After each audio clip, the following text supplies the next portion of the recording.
Overy will be bowling the second over of the innings today on the other end.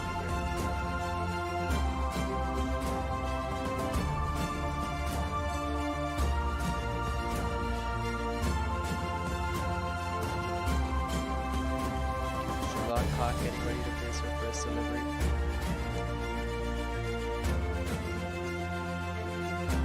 And she blocks this one out. That was a really good delivery first out here by Anaga.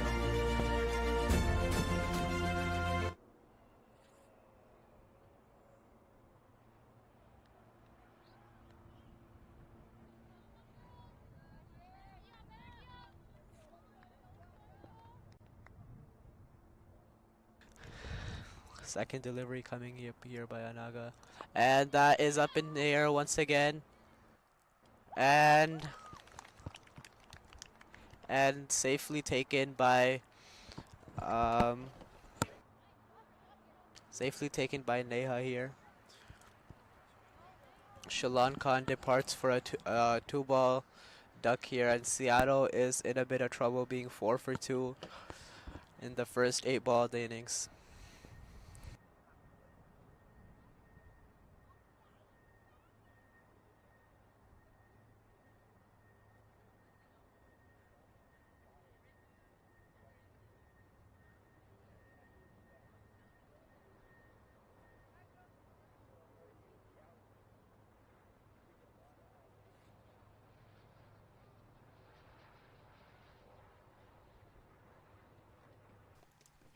So, Nithik, what do you think of the day so far, and how do you think it's going to shape up in both games today? I think the wicket looks to be on the slower side today. I think um, it should be still a decent wicket to bat on, but I think the overall totals will be slightly lower compared to yesterday. And I think as the day goes on, the pitch, some cracks will start showing up, and I think it will be getting more difficult to bat as the day progresses. Yeah, I totally agree. I think it's pretty damp right now. It's hard.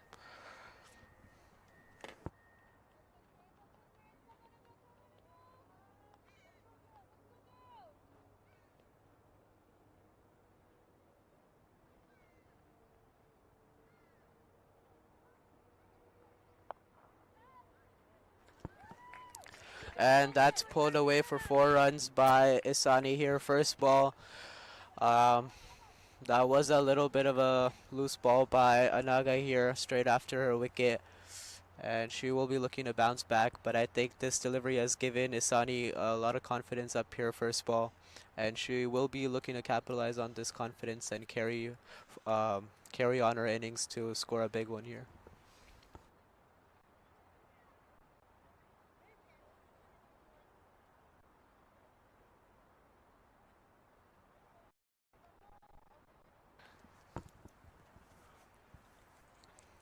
Isani looking to come back here with her fourth delivery. And a low full toss push to mid off, safely stopped by Neha here. Just 4 runs off the over so far. Yeah, I mean, yesterday we saw a lot of blistering power plays. We saw 46, 47 in the power play. Based on the wicket right now with it starting pretty dense, what do you think is a good power play total for them? I think as they've already lost 2 wickets here, I think they should be aiming for I think anywhere close to 45 would be a good total for them. I don't think they need to go too above and beyond, considering the wicket is on the slower side today, and it will be getting harder to bat as the day progresses. But I think with 2 wickets early on here, I think 40 in the mid 40s should be a good total here for the power play. Cons um, Considering that they don't lose any more wickets. Yeah, I mean, as someone who's played on this wicket, what do you think of choosing batting first in a morning game here? I think that's what I would have done as well. I think it gets harder to Worse, bat. yeah. The cracks start opening, the ball starts turning more. I think it was the right decision here by Seattle winning the toss up here in the morning. Yeah, I totally agree. On the other side of that too, though, since it is damp right now, it could dry out in the second innings and break in the second game. So there is a risk factor involved in that as well. Yeah, yeah, agreed.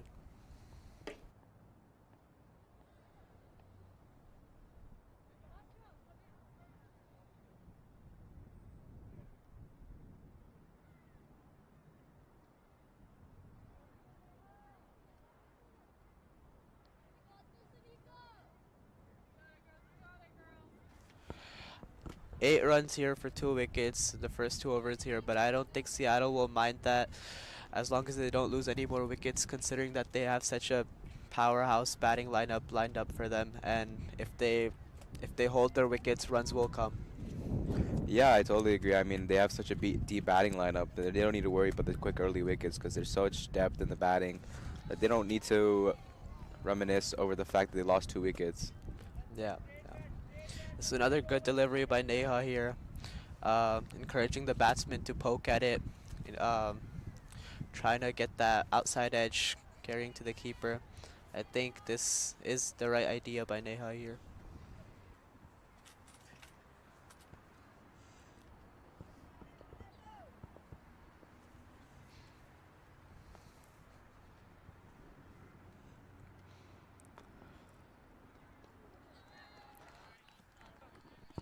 We have the captain and the woman in form here in the ground right now. So I think the hopes are still very high for the Seattle Thunders here, and the one thing that could bring the Southern Spirits on top in the power play and throughout the rest of the game is how they dominate this power play. But with the runs leaking right now and not giving them free runs, I feel like they could capitalize on these early wickets. That's a good single. Rotating the strike here, building pressure on the fielding side. I think this is the right idea by Seattle. No need to go for some crazy shots. I think it's right that they're taking those quick singles, building pressure on the fielder, and that's how runs will come.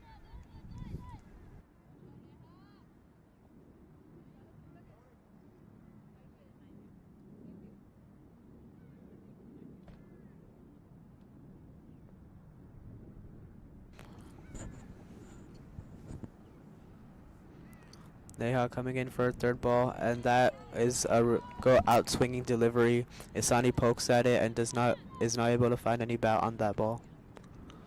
Yeah, I think there's really good movement off the wicket and in the air today with the wind blowing from the mountainside.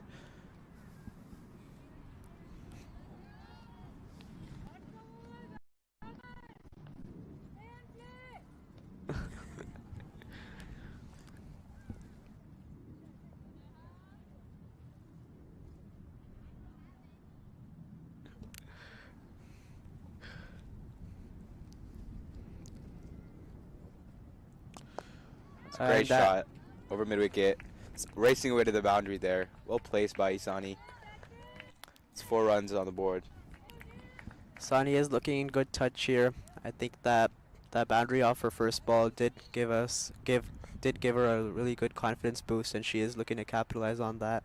She's looking good touch, she's able to find the middle of the bat, and I think she should keep carrying on her innings, which she will aim to do as well. Yeah, I think she's taking that confidence from yesterday, having a match-winning innings, chasing a total that wasn't a small total on this wicket. With chasing 157 down was not an easy task.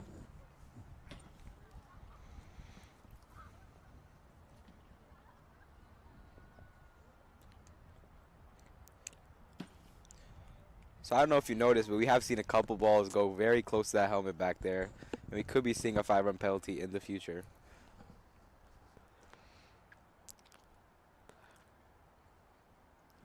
I think second down leg wide of the over, and Neha is just starting to miss her line a little bit, and she will be looking to come back from that in the final 2 deliveries of this over.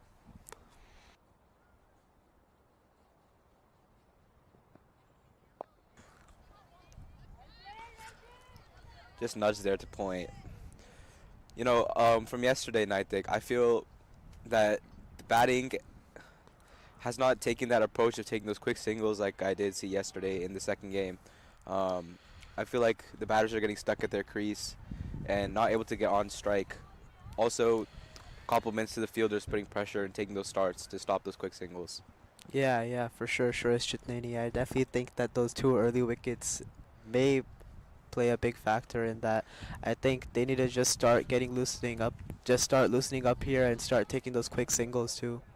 Yeah, I totally agree. I think what's going to really bring them back into the game here is able to take a single every other ball. Yeah, Because wides are flowing, and if we take singles every other ball, I feel you can get 8 runs, 9 runs, and over just like that. yeah.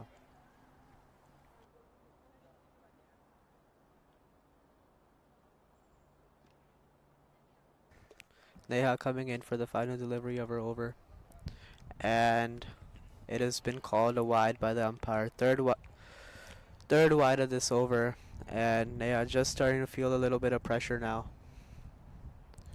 Yeah, I think that that boundary really threw off her line there. She was sticking to her lines very well before this, and in the first over she had bowled. But you know that shot was something that required timing and patience.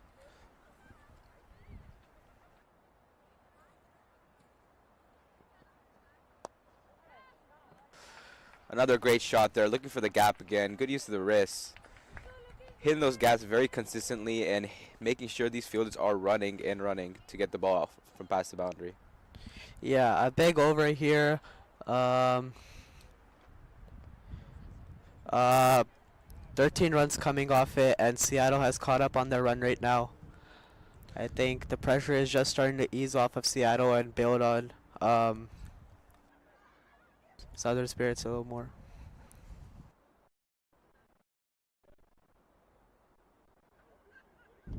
You know, T20 is funny, and I think I feel like it's a game of one over here and there. One over could have 3 wickets and go completely towards the bowling side, and another over could give 15 to 20 runs and go to the batting side. It's such a quick game that could tip the scales in either way with small moments. Yeah, yeah, for sure.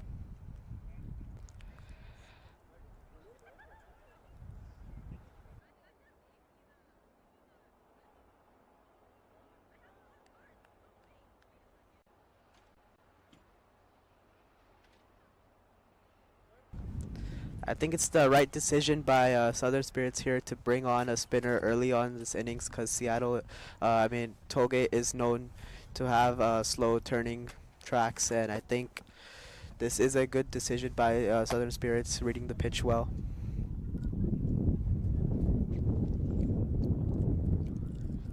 It's another great delivery push to mid off for another single here by You know, we by saw that yesterday too with Thunders bringing off spinner in the power play. You know, as a player yourself, how do you see a lot of off spinners coming in the power play, especially?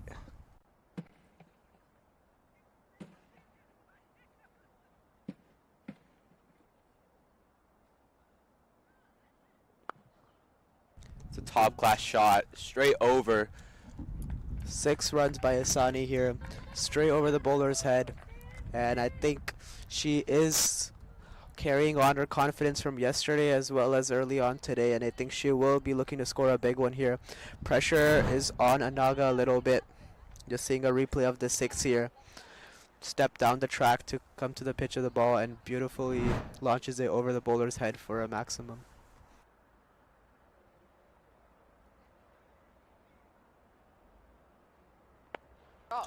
And she does the same here again, once over a cow corner for another 6 maximum here. And Isani is looking to capitalize on this over.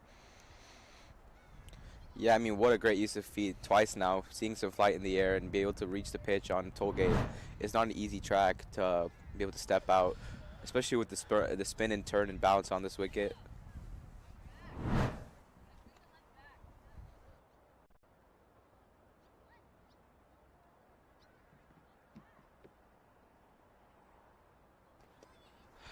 I think Seattle is back on top here after a few boundaries in the past 2 overs. I think their run rate is approaching 10 and over now, and the pressure is completely on Southern Spirits now, and Isani nudging it to long on for another single here. Yeah, I know. I think we were talking about that the quick changes with the scale tips in each other's favor, and especially in T20 cricket. You know, last over we had a brilliant over from the batting side, and with 14 runs in the over, they really got back in that power play. And, you know, with these 2 6s, their run rate has climbed from about 6 to about almost 10. And Andika looks to sweep this, going across the line, but misses everything and goes through the keeper's hands too for another for a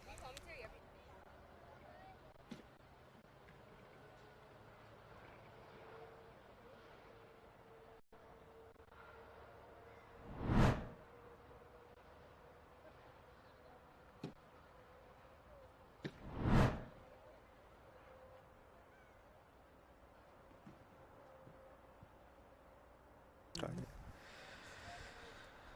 That was a good delivery by Naga to come back, looking to do the same for the final delivery here, and she does do that. Goes through the batsman once again, but not through the keeper this time, and that is another big over from Seattle. Yeah, they're really looking to take on the bowlers now. You know, trying to use that power play to the best of their ability.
And Disha is introduced into the attack early on in the power play. Will be spin from both ends now.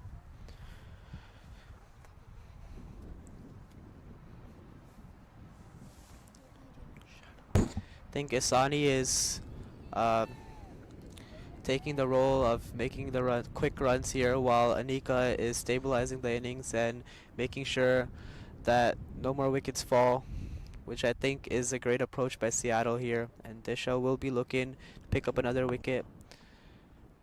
And that is just nudge to mid off for another dot here. You know, with the wind blowing behind us and the bowler blowing against the wind, you think the batters look to take on this opportunity to try to hit it over and take on as many sixes as they can using the wind factor as well? I think they would try to do that. Considering we're still in power play, they will be trying to maximize their runs in power play. Not that they have gone off to a fairly good start. And Disha coming in for her third ball here to Anika. Use of Very her well feet played. once again, and it is over. Long gone for another maximum here by Anika, joining the party along with Asani. And Seattle is well on top here with their run rate at 10, almost 10, in just being in the fifth over here. And as you can see, that was a brilliant use of her feet once again. Yeah, and I think every single maximum that's went out of the ground right now has all been from stepping out and reaching that pitch for the spinners. I think it's a very good option, and the way these ladies are doing it, they're doing it very well. Yeah, for sure. Disha looking to come back here on her fourth delivery, and she pitches this one short, and it is just pushed to point for a single, and a fumble allows them to complete that run easily.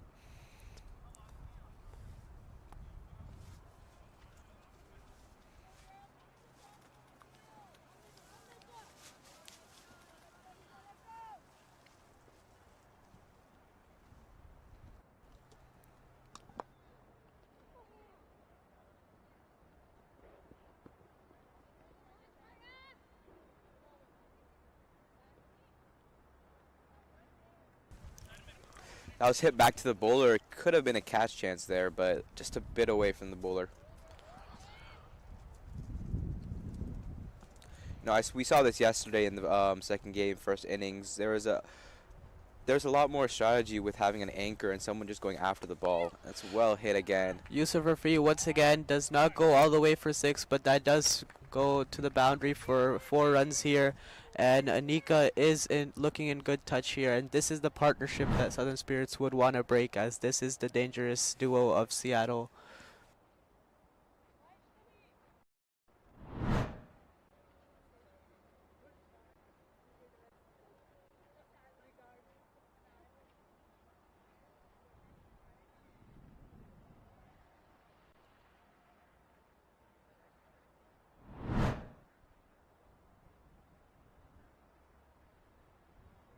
Okay. Just seeing the replay of that boundary here. Brilliant use of her feet once again by Anika here. Yeah, I mean, looking back to it again, we were talking about how all the maximums have come from stepping out. It looks like all the fours as well are going to be joining that. And just as Seattle was starting to dominate these spinners, Southern Spirits have introduced a new bowler here, Vaishnavi. Uh,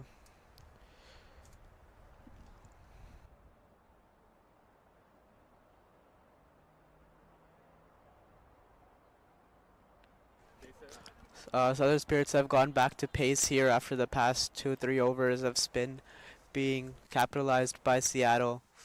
And Vaishnavi will be looking to break break the this partnership. Yesterday, Vaishnavi did end up taking 3 wickets in her game, so this is a good option, and she is coming off a lot of wickets here. Yeah, just the first ball here, getting a little bit of extra bounce, catching Isani off guard here.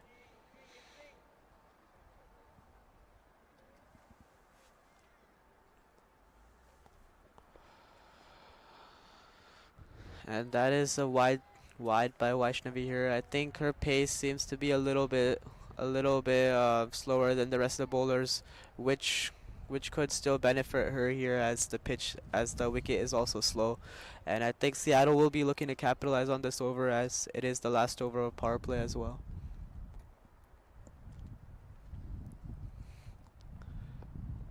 And that is pushed to long on, but does not carry all the way, and that is well done by Neha to stop that from going to the boundary.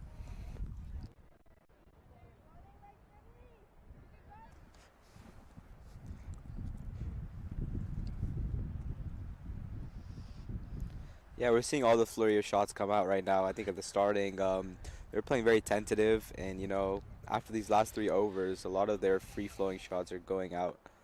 And that is a great slower delivery by Vaishnavi here.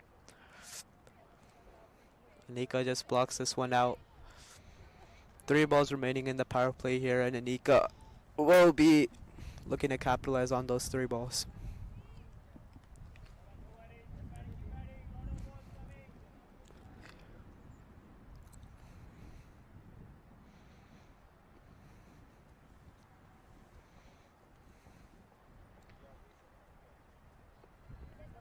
And she comes down the pitch trying to hit this over the bowler's head once again, but the the slower pace on this just allows this to carry to the keeper, and Anika is not able to get bat on this. Just 2 balls remaining in the power play, which has been great so far from Seattle's perspective, and Southern Spirits will be looking to pick up a wicket here in these final 2 deliveries of the power play.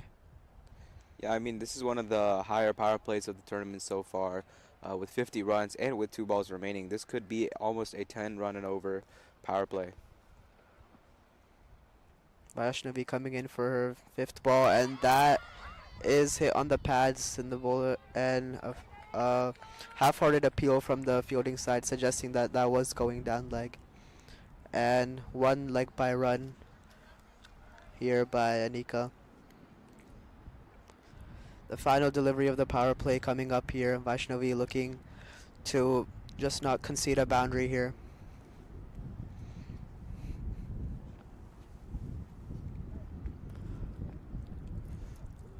And that is called wide by the umpire. What a just was just a good over. Could always go bad with these extras. She was just on 3 runs with her last ball to be bowled, which would have been one of the top overs of the power play.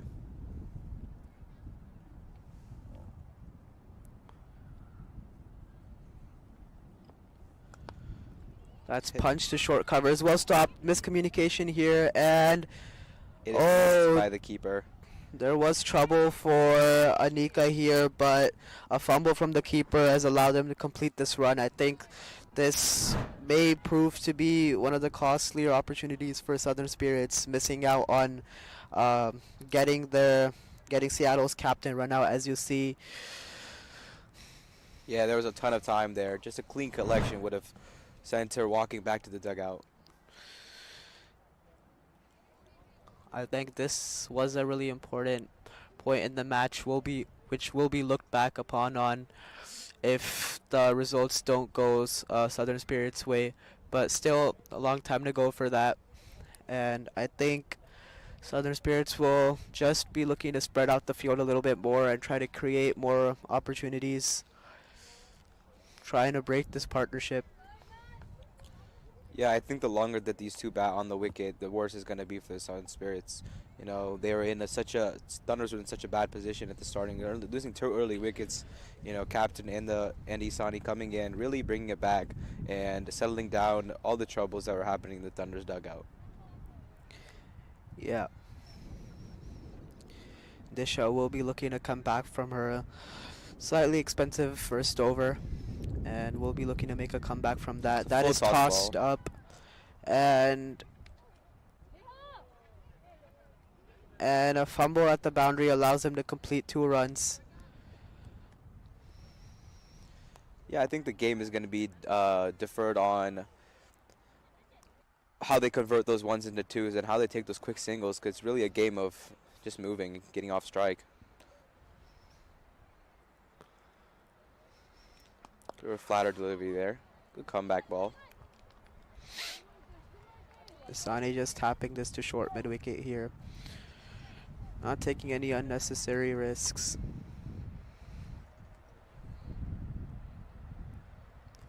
Tossed up once again. Finding the toe of the bat, pushing it to long on for just 1 run here. You know, and I feel like we were just talking about the wind being behind the batsman, but now I feel like the wind has just shifted to be bowling with the bowler.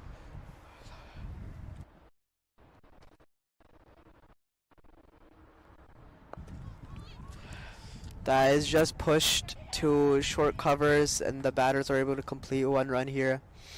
This is great running between the wickets by Asani and Anika here, really building pressure on Spirits here, bringing down their spirits.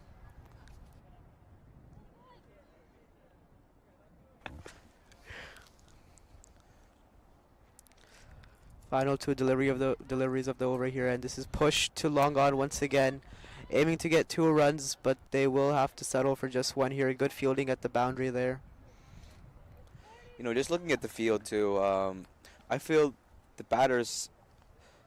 I'm not sure if they have targeted it yet or counted in yet, but the 30-yard, the fielders inside the 30-yard circle are all on all on the ropes. Yeah, this is a defensive field here by Southern Spirits, and this is just a delicate touch from Anika here to find leg, allows him to complete 2 runs. A drifting down leg ball by Disha to end this over. And the pressure is still on Southern Spirits here with the run rate almost at 9 runs and over here.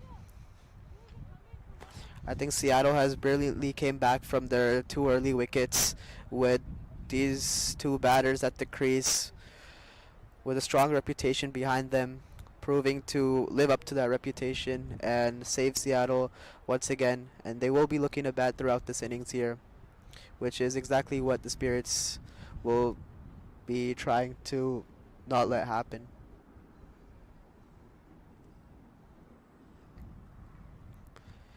And Vaishnavi will be bowling her second over here. Yeah, it was a good comeback over from Disha from her first start for going for 12 runs. I think this is the time we're going to see either they're going to carry on the innings or we're going to see a lot of slowdown in the run rate, especially with the field restrictions opened up. Yeah.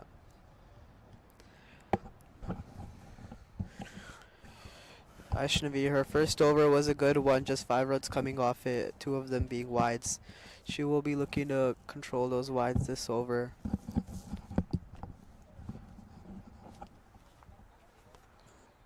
And Asani taking her mark to face this next delivery.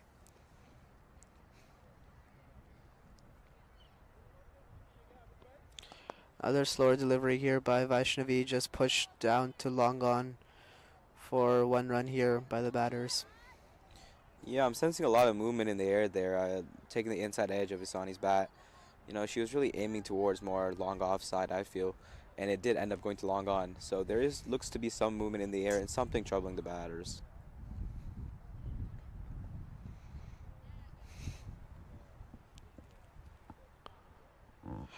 Think the wind from this end is supporting the batters here, which they will be looking to capitalize on. And that is a full toss push down to long off for just 1 run here.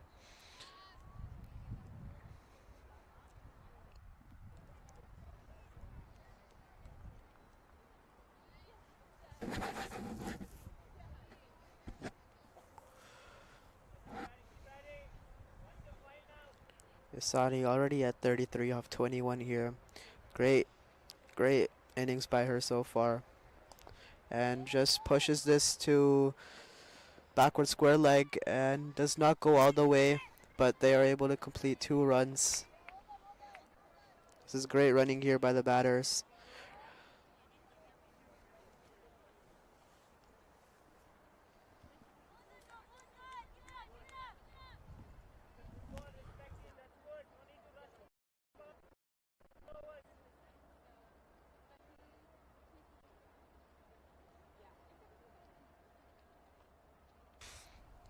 Vaishnavi coming in for her 4th delivery of this over. Oh, that was a great one blocked out here by Asani. Vaishnavi has looked to be promising so far today. She will be looking to carry this on tomorrow as well.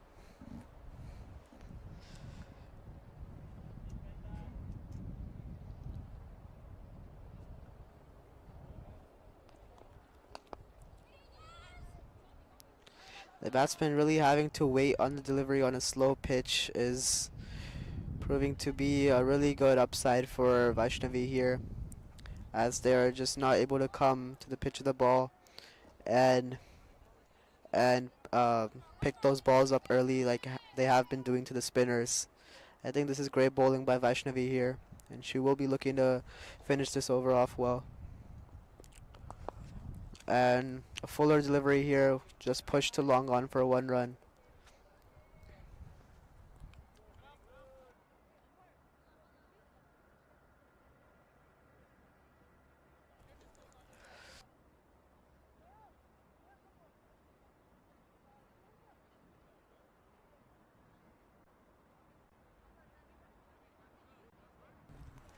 So 8 over 66 for 2 here. Shreyas, what do you make of this so far? Yeah, I think the batters are going great so far. I'm sure they're looking to capitalize and get more boundaries on it too. We saw around this run rate required yesterday as well in almost both games with high totals being made. We don't see it often on Tollgate, so it's well done by the groundsman to get that wicket back into life. For sure, yeah.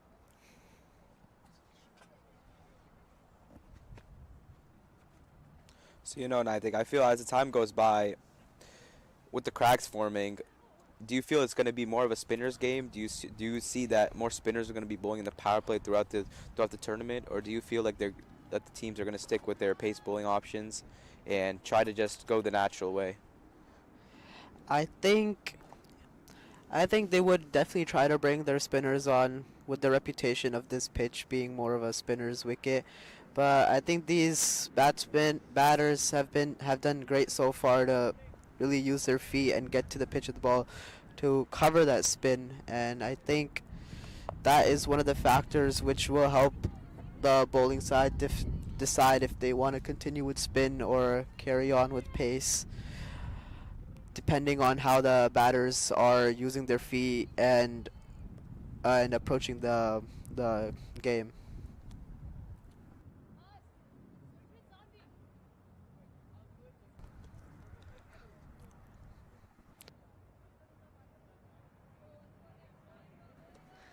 And Neha is back for her 3rd over here,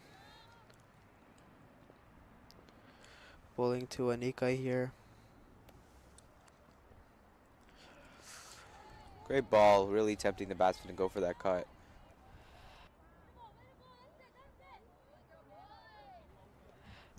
You I know, think I Yeah. think it's a great decision by Southern Spirits here to bring on uh, two pacers from both end with varying speeds, which is not letting the batter settle to one speed and really forcing them to make adjustments every ball here. I think this is great. This is a great strategy by Southern Spirits, and another swing and a miss here by Nika. It's a great delivery by Neha. Yeah, I mean it's experience versus experience. Both have been a part of the national setup. You know, really a battle of, I'd say, patience, because this wicket is not something that is a flat wicket that they can just go through the line on. So whoever is waiting for that slip up is going to be the one who's going to be on top. For sure, yeah. And I think Southern Spirits have done a great job to bring this run rate back down to 8 here, which did almost approach 10 during the power play. I think they've made a great comeback from that. And Neha with her fourth delivery, this was a great uh, change of pace here by her, forcing the batters to keep adjusting and never get settled to one speed. I think this is great strategizing by Spirits and Neha here, with the run rate just falling below 8 and over now.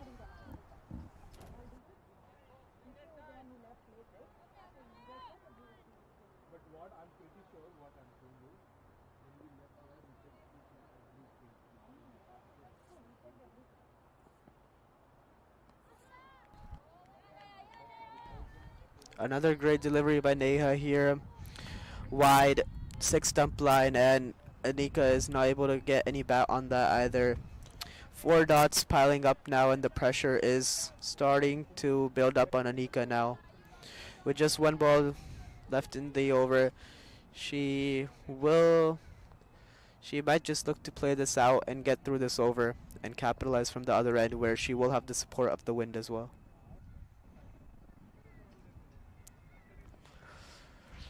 A slower delivery by Neha here, but finds the wrong line, and that goes down leg. Anika feels that she has missed out on this loose delivery here.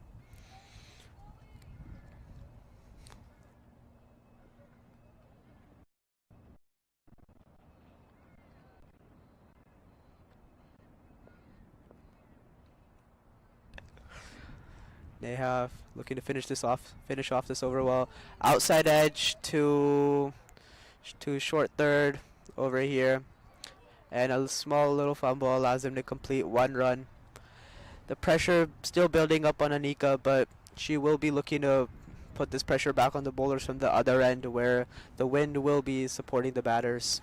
Yeah, I think a great comeback over from Neha there. Giving a decent amount of runs in her second over, but her first over being tight. Pulling back from that end, especially using the wind to try and make the batters poke out at the offside balls. Being really smart with it. She picked up the factor that Anika was not able to hit those outside off ones very easily, and she was exploiting it to her best ability. Yeah. And there seems to be a new bowler introduced into the attack here from the other end.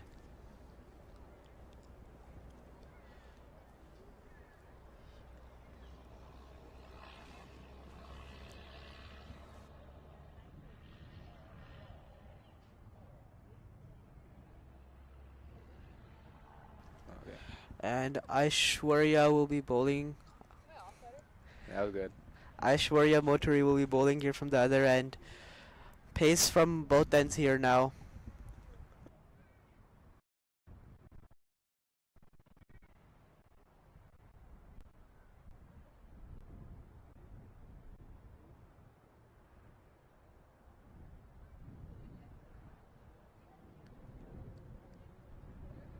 Just it. And Aishwarya Moturi will be coming in from the other end. And just a bit aside information, she is actually a doctor as well, having completed her education in dentistry, and she is a fantastic cricketer as well. She will be looking to pick up some wickets from this end. And this is just cut to covers for just one run here.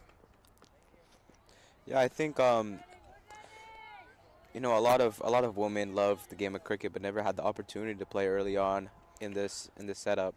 You know, seeing these tournaments pop up and really giving opportunities for people to come back in the game is really eye opening, and it's really good to see letting people come back to their first love.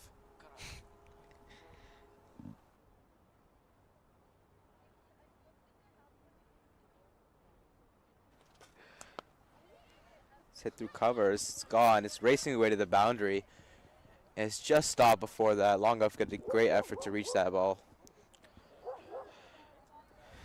That is hit hard to covers, but should have been a regular piece of fielding for short covers here, but goes through and allows the batters to complete 2 runs here. This is this delivery was on the shorter side from Aishwarya, but I think overall she looks in good rhythm here, and she will be looking to expand on that and hopefully pick up some wickets. Just pushed back and stopped by Aishwarya here. I think the Spirits have done great to pull back this game as the run rate is just about at 7.5 and over now. I think we're approaching more to a typical toll gate score here, with despite the power play being relatively high scoring. I think the Spirits have done great to pull that back. Just messing up a run up here, Aishwarya will be having to bowl that again. Yeah, I know. I think we really talked about that about our final total we had in mind. I think it really does carry on how they run those quick singles in these middle overs. You know, with the field spread, it's hard to clear the boundary with the wicket like this. I think it's going to be really hard for them to really go for that 150 total if they're not able to rotate strike. And if they're getting a stuck on strike, we're going to look at more of like a 120, 130, which is has not been successfully defended so far. Just a few wides every over here and there is just stopping uh, a lot of pressure from forming on the batters here. I think Spirits will be looking to contain these wides and build as much pressure as possible. What do you make of that missed run out chance? How big do you think that will play in the rest of the game? You know, I think talking yesterday too. I think the game's won and lost in fielding. You know, if they don't capitalize on these chances where they can get these batsmen who are now getting set in out, it's gonna really affect their game and their chances of winning, guys. Yeah, um, just 2 wides here. The difference between 3 ball 3 runs and 3 ball 5 runs. I think it is important for the Spirits to contain their and limit their wides as much as possible. Just push to mid wicket here, looking to get 2 runs, but is well cut off by the fielders at the boundaries running in.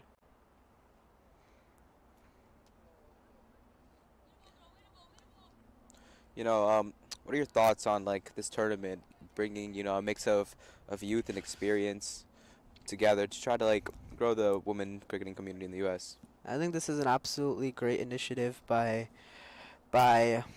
um by this tournament here, and I think throw at the wrong end again, proving again a little bit of miscommunication between the batters here. A chance created at the non-striker's end, but throw at the wrong end allows him to safely go back to their crease.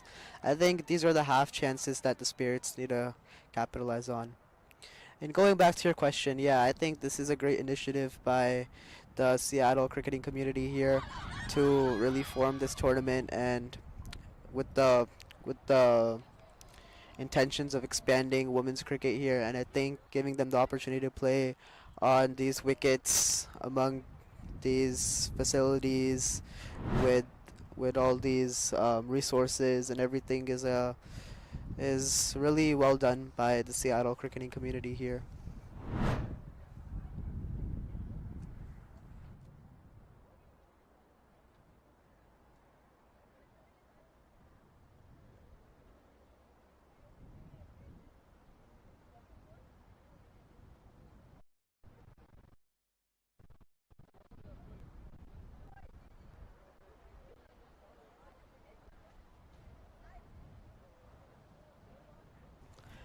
Just a mid-innings water break here.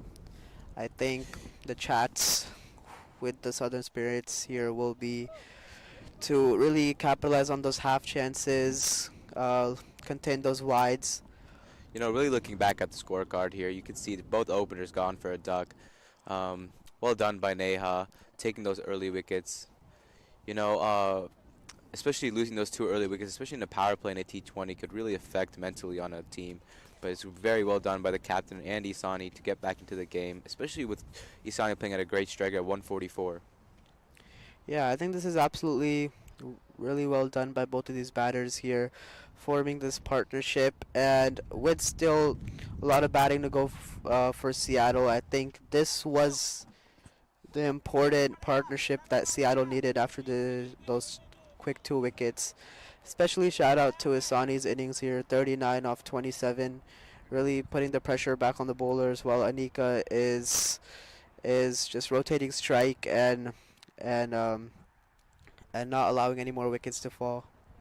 Yeah, I think that strategy that they have of having an anchor and someone really going at the bowlers here is a really good strategy. We saw yesterday that worked as well. You know, especially with Isani being a great touch from yesterday, and Anika just being able to rotate the strike out there and really give strike to Isani. It's really going to help them in the long run, and saving those wickets for later on is really going to help them put that higher total. Yeah, for sure.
Just look at the lineups here, as you guys have just seen. A lot of power pack batting lineup for Seattle Thunders here, with still power hitters come yet to come with Swati Singh, Giovanna Aras, um, and a lot of their others batters still yet to come. I think Seattle will be looking to capitalize on their in their last 10 overs, and really trying to make the best use of this the great foundation that they've set up. Yeah, I think having such a foundation, especially having early wickets on in the power play, really taking the game deep, really gives less pressure towards the batters coming in towards the later end of the game to really go and unleash their shots in their entire arsenal to try to get as many runs as possible.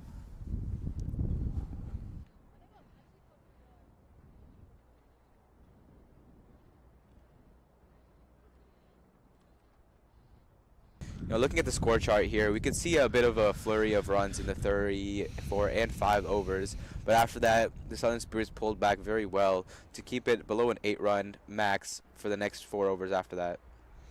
Yeah, I think they've done great to bring that run rate down to about 7.5 and over. And just look at the points table here. Houston Hurricanes and Seattle Thunders being at the top, with the Hurricanes being ahead by uh, a good net run rate after their big win yesterday by around 40 to 50 runs. I think that was really well played by them yesterday, and they will be looking to do the same today in the second game of the day as well. I think just a bit of groundwork being done here, just relabeling the crease uh, here.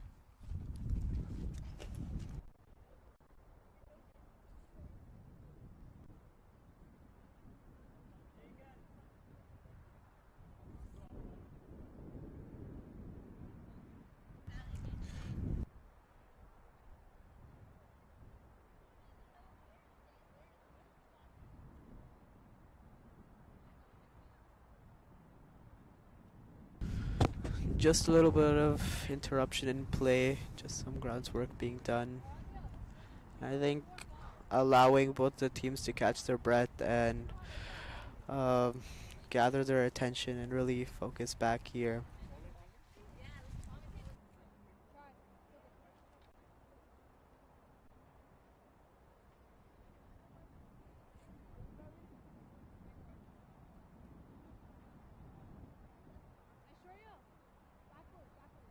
All right, just about to get back into it after their little quick water break, 10 over break here.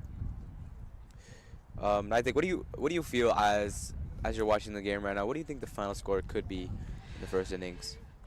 I think we're looking at something similar to yesterday once again. I think 150 would be a defendable score here, considering that Seattle's bowling is also good. But I think on the safer side, they would be aiming to go for around 160, 170, which is very well possible after the great start that Anika and Asani have provided Seattle, and we'll continue to capitalize on that. Yeah, we're still yet to see something break past the 160 mark here. I think it's really this game has been really well set up for it by the batters, taking their time and taking it really deep. I think how they continue now and how they take on these last back end of overs is really gonna help them. And Vaishnavi just switching ends here. I think this is a great strategic move, with Vaishnavi's pace being slightly slower than the other pacers, encouraging the batters from Seattle to hit against the wind, against that slower pace, and create those and attempt to create those opportunities is great thinking by the Southern Spirits here. I think a little bit of a loose delivery pull. Yeah, as we were just talking about it, trying to get them to hit straight, the ball tends to drift a bit short for the wicket, and Isani easily capitalizes on that. Very strong in that area.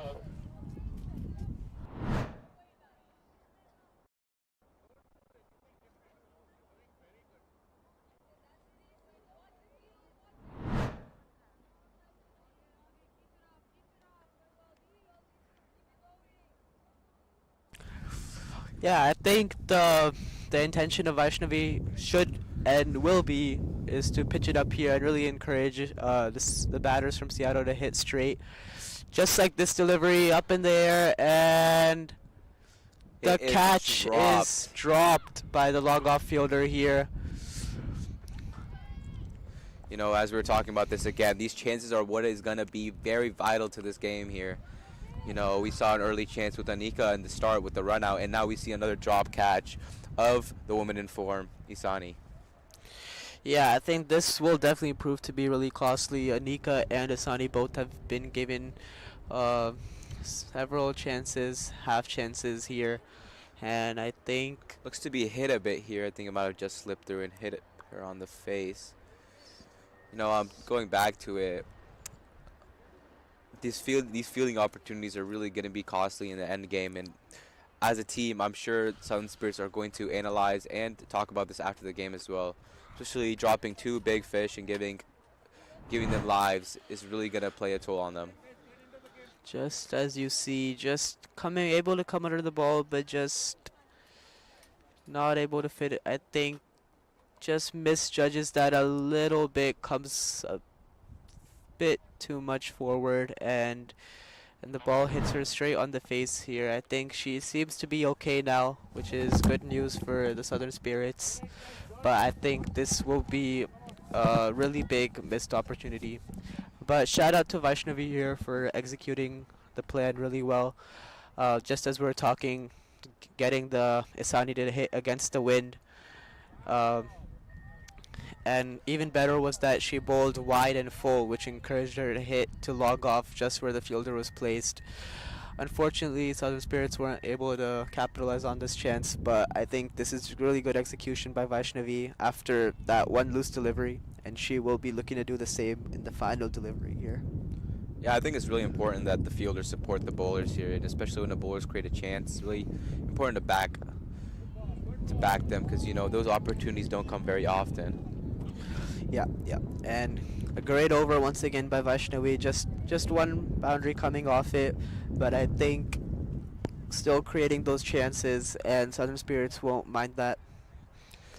And I feel like almost every over we're getting a boundary here. And what do you think? Do you feel it's the tenacity of the batsman, or it's the loose balls that the bowling side has been giving to them?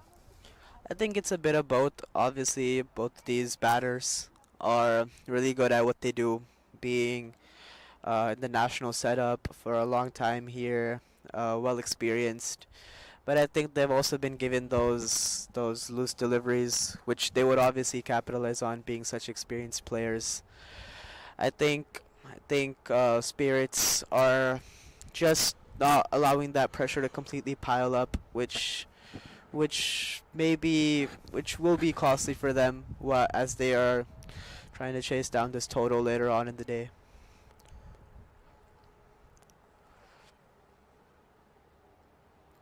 And Ashwarya Motri continuing from the other end. A So wide and full delivery, swatted back to long.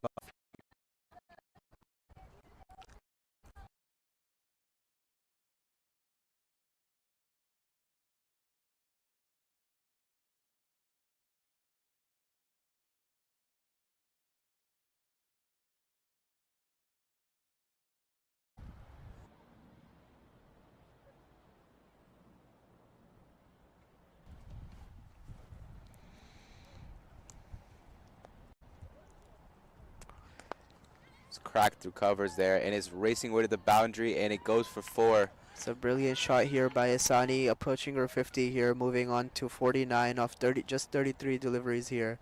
This has been a great knock by her so far, and hopefully we'll be seeing her complete her half century very soon. Yeah, just a bit of more of a fuller length there by Aishwarya, and Isani really capitalized on that, noticing that there wasn't anyone back towards the extra cover region and really hitting that really hard through the ground.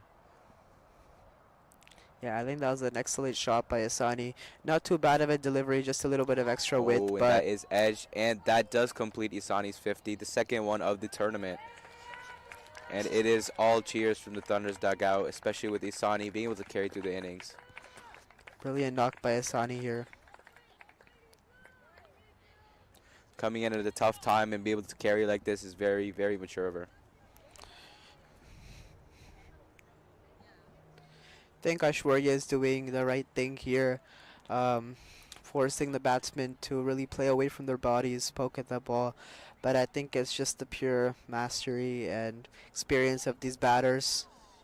And this is a brilliant shot over covers once again, going all the way to the boundary by Anika here, joining in the party. And just lofts this over covers for another boundary here. Just a little bit shorter from Aishwarya and a little bit of too much width here. Really now allowing Anika to free her arms and get that away for another boundary in this over. Yeah, we're really seeing a quick field change there with seeing the extra cover fielder dropping back now. If you saw the replay as well, there's a bit of movement off the wicket, and Anika really capitalized on that, seeing is coming into her. And That's this has flicked. been chipped to wide long on for just one run here, not carrying to the fielder. I think Anika is playing underappreciated role here with her 31 off 31. She's just rotating that strike back to Asani, who's playing the aggressor role here and not allowing those dots to pile up, getting that odd boundary here and there. I think this is really well done by Anika as well, who is probably the most experienced player in this Seattle dugout.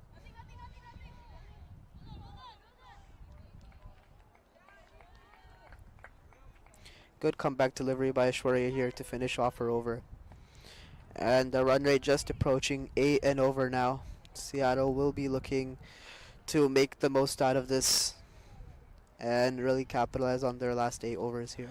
Yeah, good over for the Thunders there. Really coming close to that 100-run mark, especially being only 12 overs in. I think where we could possibly see a 160 broken here.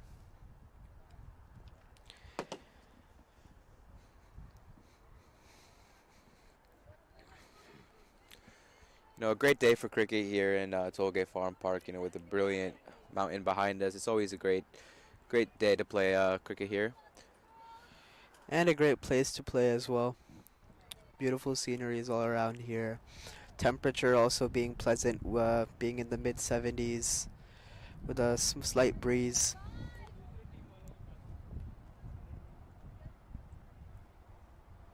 And batters to play away from their bodies, pitching the ball up, trying to encourage that lofted shot, hoping to get a wicket out of that at the long on or long off fielders.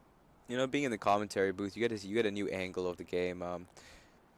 We can see that there's nobody behind. And There's nobody behind the point and backward region.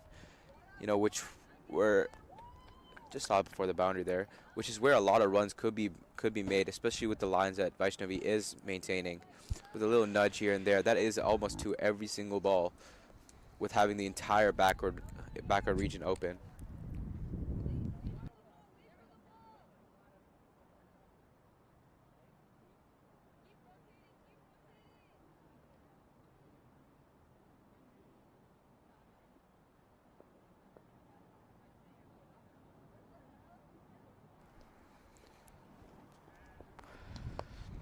just pushed to long off for another one run here. Great batting here by Nika. Yeah, I think this partnership really needs to be broken here for the Southern Spirits to get back in the game. You know, taking these wickets is really gonna toll down on them, especially when they're chasing. Because the earlier that these wickets fall, the better it is for them, and the lower total that could be made. And I think these odd wides, these buys, are really allowing the pressure to never fully build up on Seattle. Yeah, I totally agree, Nithik. I think the pressure's really going to be built up where they restrict those runs and they try to get those maiden overs in because, you know, with all those dots, the batsmen have to do something to try to get in. That's where they're going to get their wickets. Yeah, exactly. And just 100 runs coming up here for Seattle. Really well batted by Anika and Asani here. It's a bit short, hit to mid wicket. Well done by the batters. Still rotating strike well. Just one run here. I think Vaishnavi has been brought on here to get those wickets, which she is generating those chances, but I think Southern Spirits have just been a little have just lacked a little bit of um, just have lacked a little bit on the field today, missing those half chances, those catches. Another wide by Vaishnavi here. The run rate over 8 runs and over now. Seattle will be looking to make the best out of this and maybe even cross the 170, 180 mark today, which would be a brilliant total on this ground. Yeah, I mean, if we talk about yesterday too, the Southern Spirits weren't able to chase down what the Houston Hurricanes put up. You know, just seeing that I feel that they're more of a bowling side. I think they really need to capitalize more on these wickets and try to get these two set batters out to really keep that total to the minimum as possible.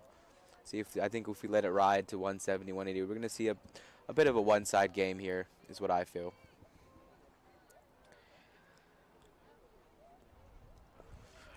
Shreyas, what do you make of this professional setup provided to the girls here? Um, I think this is a great opportunity for the inexperienced, the ones newer to the game as well. What do you make of that? Yeah, I think it's always great to rub shoulders with people who are more experienced than you. You know, especially having environments like this where there's multiple cameras going at you and there's viewers watching you. I think it's really, really nice that people who are experienced and inexperienced get to play together and really, you know, learn from each other and create new bonds and build a better community for women's cricket in the U.S. Yeah, exactly. I completely agree with you on that.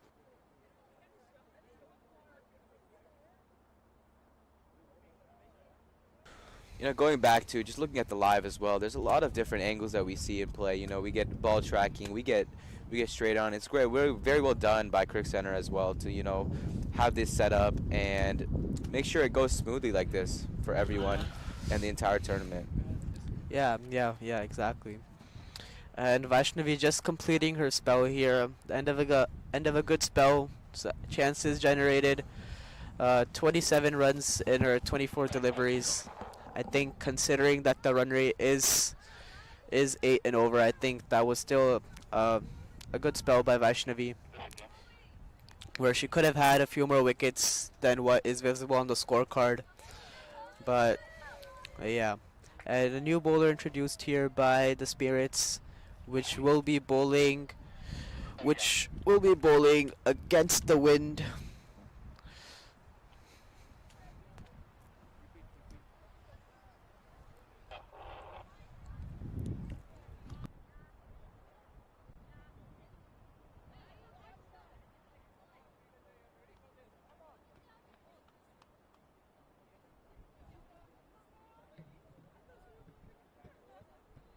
Dude, you know how to impact?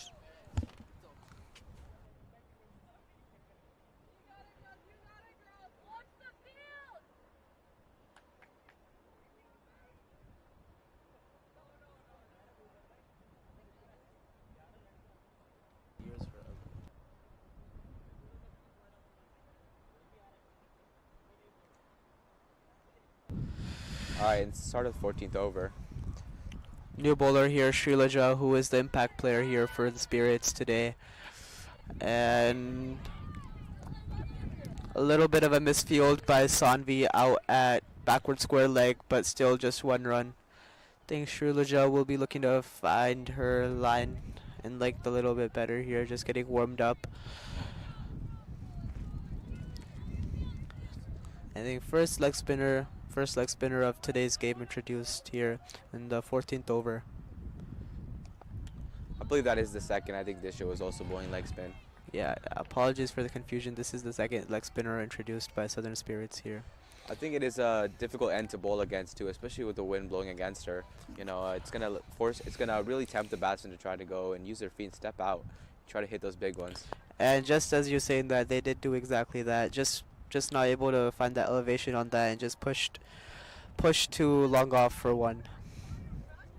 Yeah, again, I think it's very important that they keep rotating strike here to really reach that 160, 170 mark we really are hoping to see, especially being 2-set batters. And I think, from my point of view, I feel like they could be taking a bit more risks as they do have such a deep batting lineup behind them.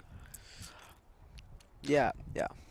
As we speak of that, it is a full toss drifting down the leg and put away for 4 there.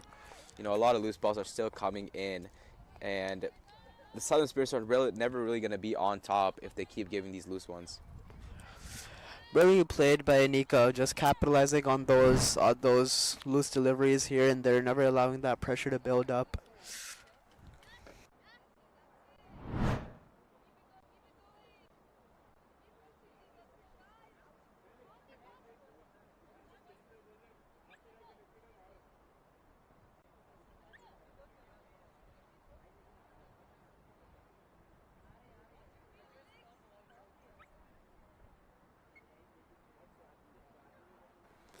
The run rate over 10 and over now, and you can really see the change of intent from the batters from Seattle here now, looking to charge down the wicket almost every delivery here.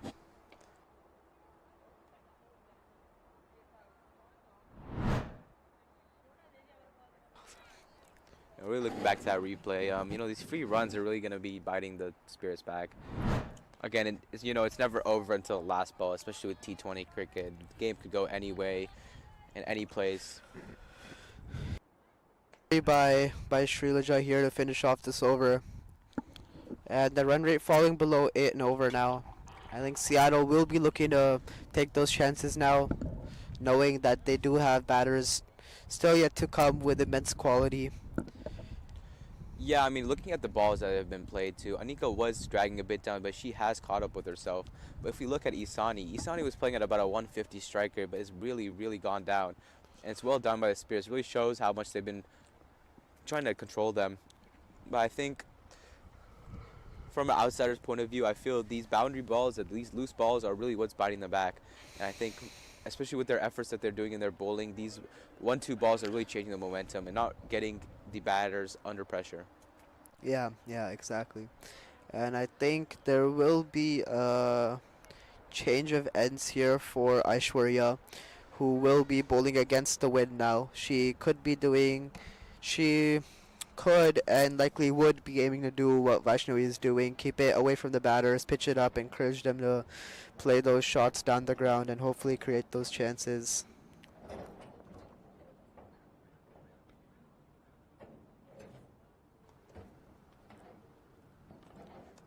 It's cut, it's And over point, and it's gone racing away to the boundary for 4. Just a bit of width on offer there by the bowler, and we see it is capitalized on by Anika.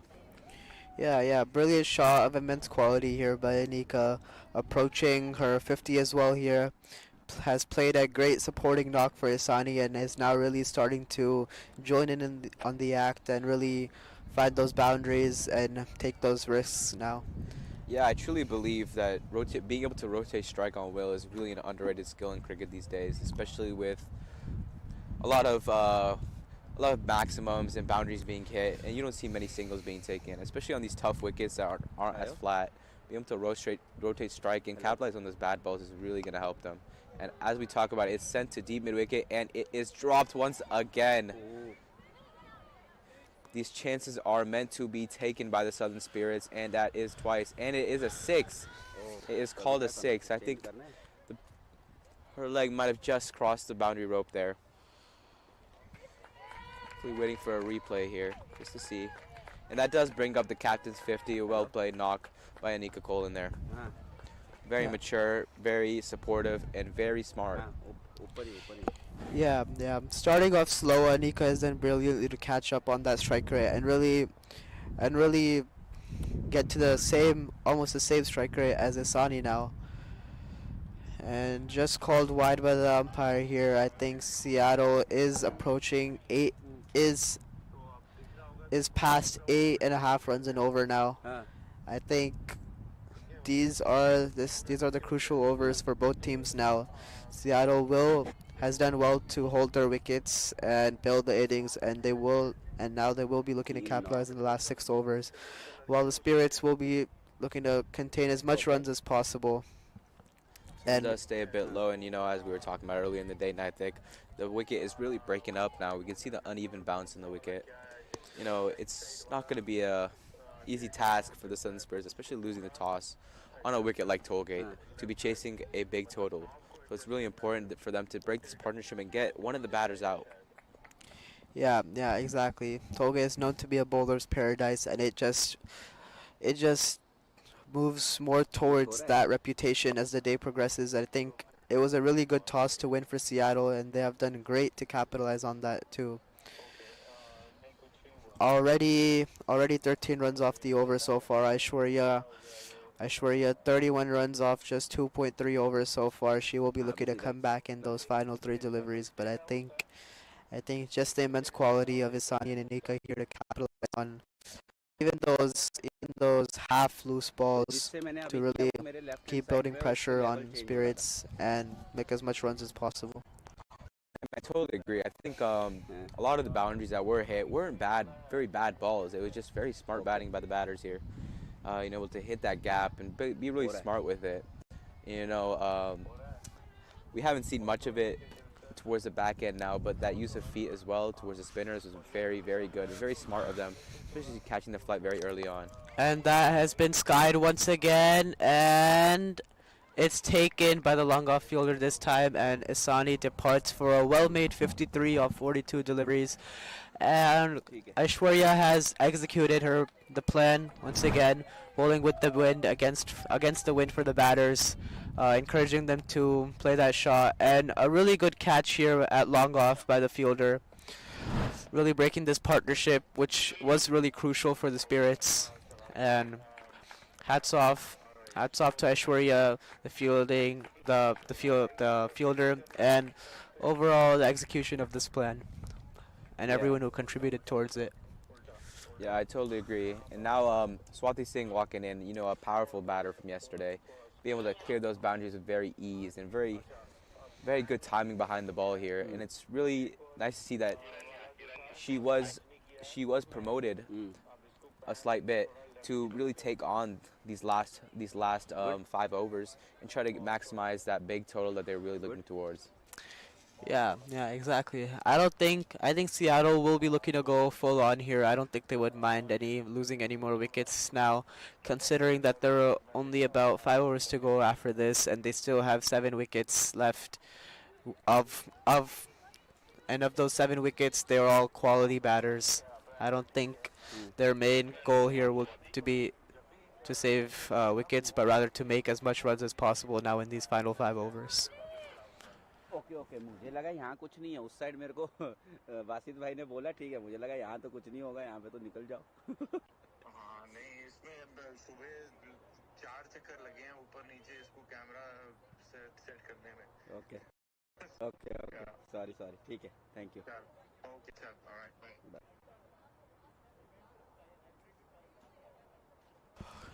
Swati Singh taking her guard, ready to face her first delivery here. Aishwarya coming in straight after a wicket. And Swati pokes, pushes it to covers, just not carrying, and also a misfield from the short covers fielder here, allowing it to complete 1 run. Swati Singh coming off immense confidence here, finishing the game from Seattle yesterday, making a quick uh, 20 to 30 odd runs off just 11 to 12 balls. I think that was a great knock by Swati Singh to finish that game and वहाँ bring पे victory home for Shreyas, Seattle. जय और नैतिकी है, क्या बात कर रहे हो? कैमरा में आ रही है क्या मेरी voice?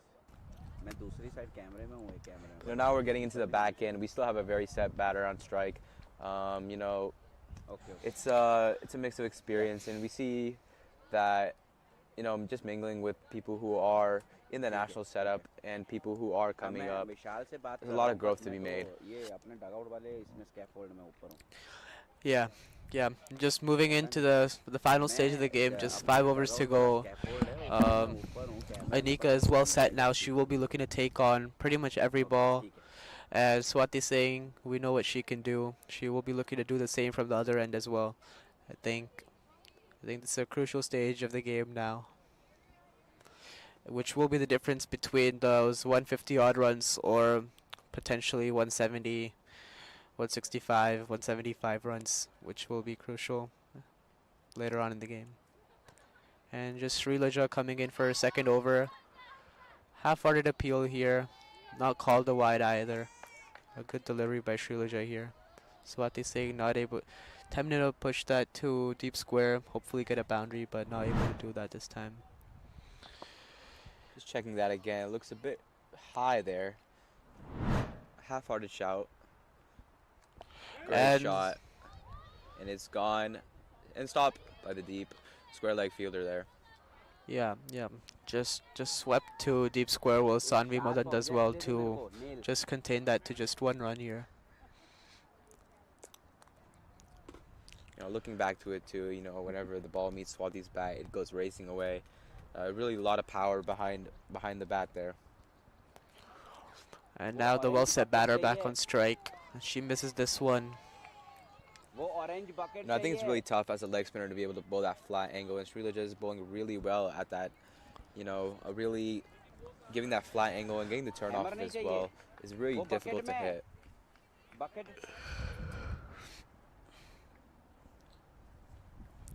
Srilaja for a fourth ball, and Anika gets this through the fielders and कौन?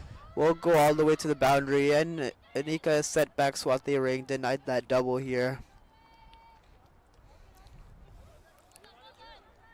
You know, I think the Thunders do want Swati on strike here to try to capitalize and try to get as many runs as possible. I think it might have been a smart ploy by Anika as well, letting Swati take the strike on, especially on the spinner as well.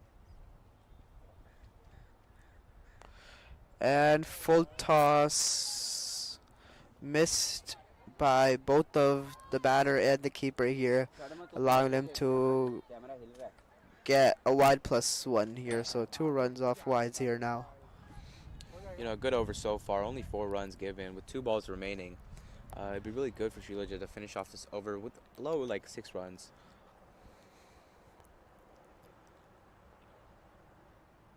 And as we talk about that, it does drift down leg again, and they do get another wide here. The batters aren't having to do much work because the runs are just flowing in. So we are 130 for 3 and 15.4 With 4 overs remaining and really trying to target that 170 mark, I feel the batting team should be looking towards around 40 runs in these next 4 overs. That's well done. Great use of feet, and it's gone all the way for a maximum there. Well done by Anika Colin to get that past the boundary, and not a small one at that. Yeah, great shot by Anika here. I think a maximum here by Anika over cow corner, using her feet once again. A lot of power behind these bats. We see a lot of sixes in these tournaments, hello and so far they've been very big ones. Great use of feet, great timing on the ball as well. I don't know एक minute मैं विशाल भाई से पूछता हूँ इधर का speaker शायद on And Once रहेगा once again again, using her feet, and this will be another boundary straight down the ground. Brilliant use of her feet once again by Anika, okay let me check moving to 62 off 45, brilliantly catching up on that strike rate and playing a true captain's knock over here.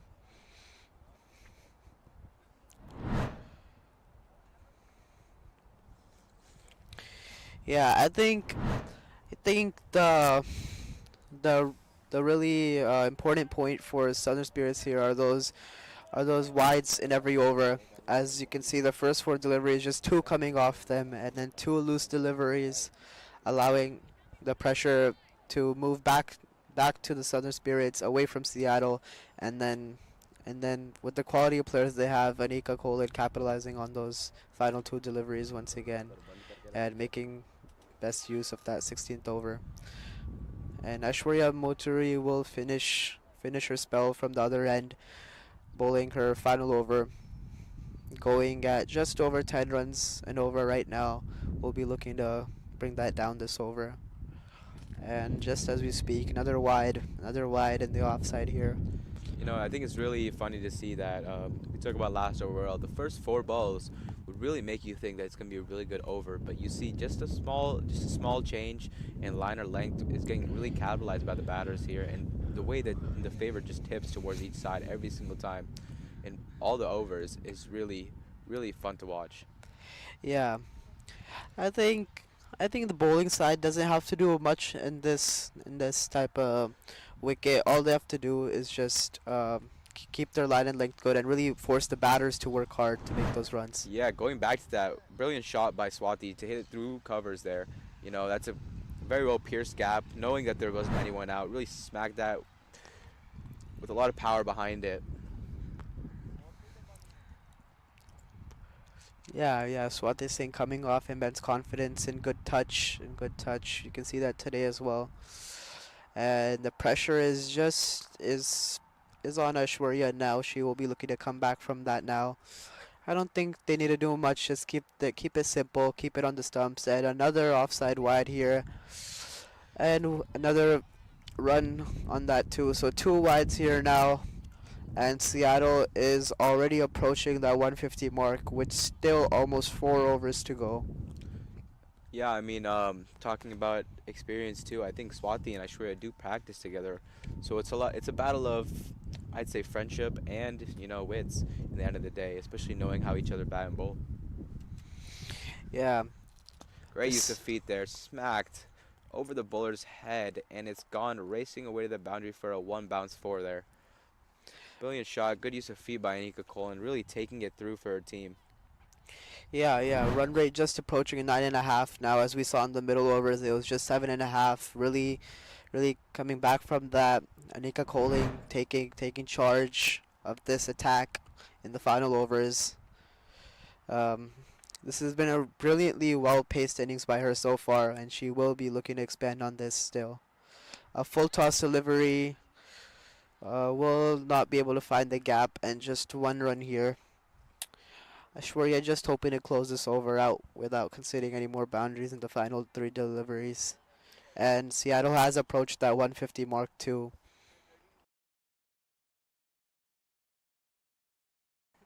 So, Nithik, as a bowler yourself, especially seeing these two batters in, sorry, um, what would be your plan to be bowled to these two batters? Yeah, so As I said, I would not try to do much. Keep it simple. I would try to force the batters to take those risks, take those chances, while I just keep, well, just keeping it simple, wicket to wicket. Um, Another brilliant shot here as we speak by Swati Singh.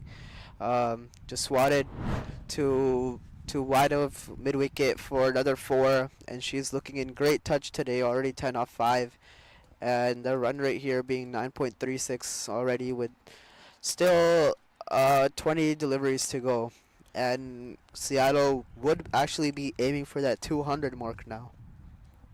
Yeah, I totally agree. I think it's a great choice by the Thunder's coach over there. Really sending in Swati, trying to give her the maximum amount of time on the crease and really capitalize on these bowlers who are giving loose balls here and there. But going back to that question I asked you, I think, what would you do in this situation if you were the bowler trying to get those dot balls and try to make sure that they don't get the momentum that they do have right now?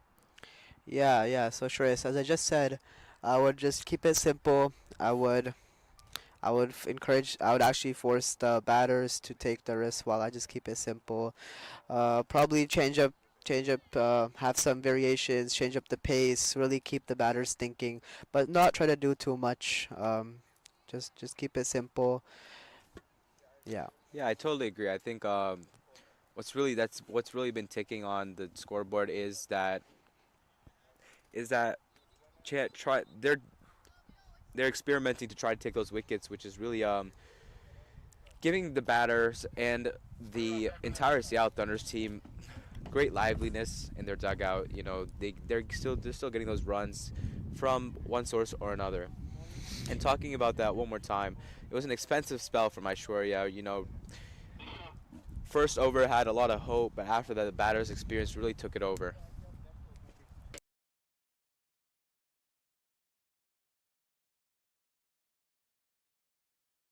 Yeah, final 3 overs coming up now. As we were talking at the start of the innings, we were saying 150, 160 would be a good score.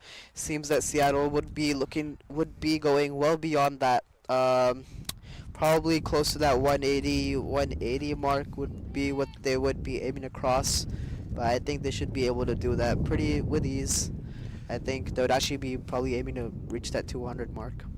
And I feel gonna come back to that. It's really well placed and it's well done by the long on fielder to stop that.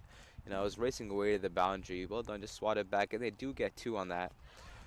Talking back to that 170 mark, I think it's really going to determine on Anika's shoulders here as a set batter to, stick it through and really trying to take it all the way to that 170 plus mark. They're only 12 runs shy of that, and with especially 2.5 overs remaining, she hits and it's a big one. And as we speak, the runs just keep piling on up for Anika Colin here. And with that experience, she is absolutely dominating the Southern Spirits bowling attack. Yeah, I think it's a bit of an interesting call to bring in the leg spinner for the 18th over here. I think it would have been a better idea to bring pacer, but at the same time, their front line pacers have bowled out. So I think Southern Spirits being limited on their choices now.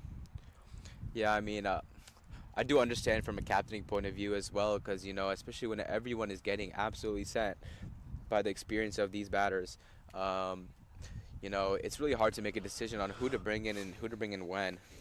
If we talk back to it, if we look at our scorecard here, we could see the opening bowler Neha did have 3 overs with 17 runs, and I feel in these moments that runs are piling up.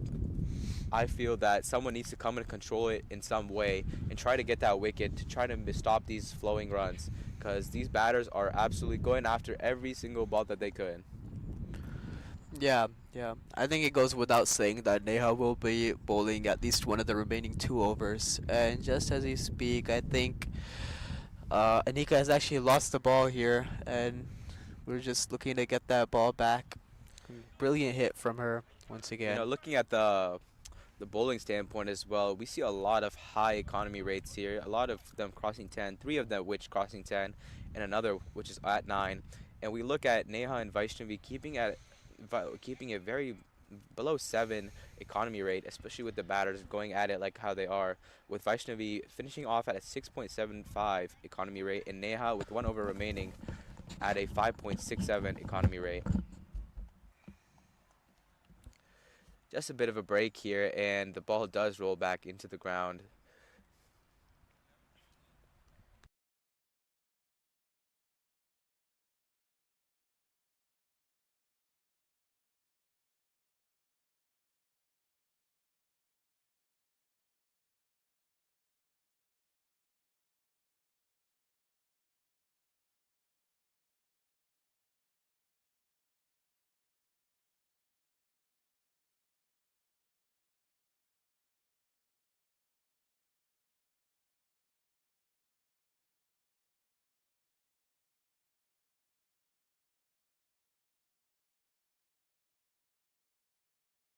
It's gone and it's dropped once again. These chances need to be taken. These chances need to be taken here. I mean, talking about that again, that is the big fish, Anika Colin there, getting dropped at the D-mid-wicket boundary. And that is the third drop of the day. Yeah, I feel they're doing well to come under the ball, but just again the finishing, just not able to close that catch and pick up that wicket. And a loud appeal. And it is not given. May have just been pitching a bit outside leg there. Think good ball by Disha here though. Just checking the replay. Line does seem to be Yeah, just pitching outside there. leg, yeah. Going down leg as well after the impact. Swati Singh stepping out. And it could be taken by Aishwarya. And it is dropped once again. The luck is not on the side of the Southern Spirits here with a lot of drop catches in the ground today.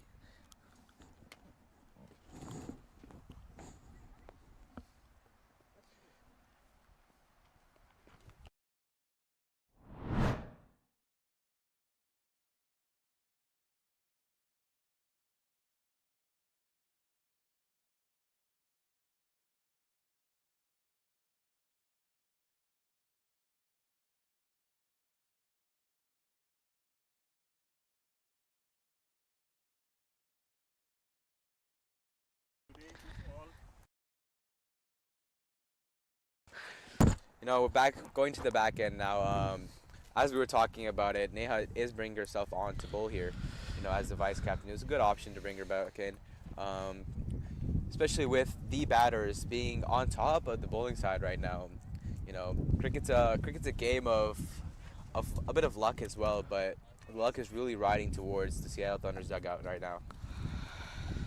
Yeah, good decision to bring on Neha for the 19th over instead of the last over. I think the runs are really starting to pile up, and they need a bit of cleaning up to do, which I think Neha with her experience can do the best. Really bring things a little bit under control before finishing up.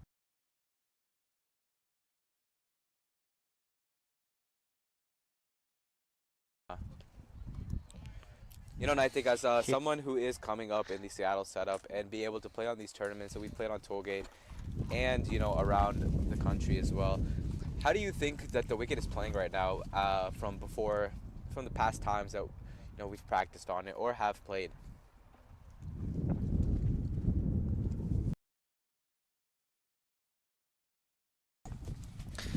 Yeah, I think it's definitely better than what it's been before. I think the groundsmen have done a great work to really make the wiki a lot better. And Neha has just overstepped here. No ball and free hit called by the umpire, with Anika on strike looking to capitalize on this free hit. Yeah, I mean, so far we have a wide and a no ball, so not a legal ball delivered yet. I'm sure Neha is really a bit frustrated right now, especially in the moment that she's come in.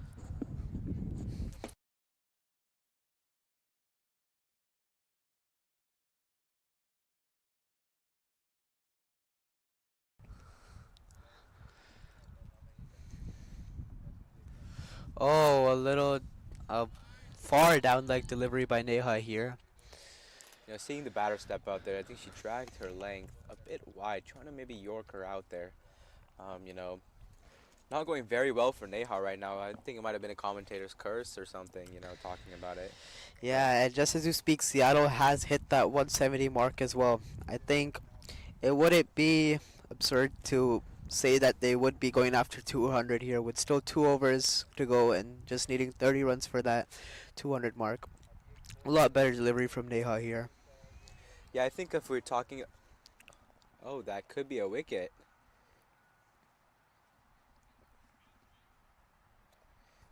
It's not given, looks like. Hopefully we can get a replay on that.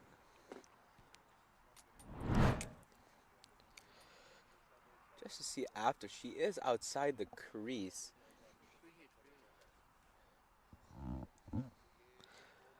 Good But thinking by the keeper here, that and is a hit, and she is out. But it is a free, so she needed to have the ball touch the ground and pick back up for it to be counted as a run out there. So a bit of luck again in the Seattle Thunder's dugout there. well, So brilliant bowled by Neha once again. well done, good comeback there. Really hitting that hard length. Um, yeah, it's good to see that she is coming back from it. You know, not an ideal start for her overs, but you know, dragging back the length and really getting tighter on that line. Yeah.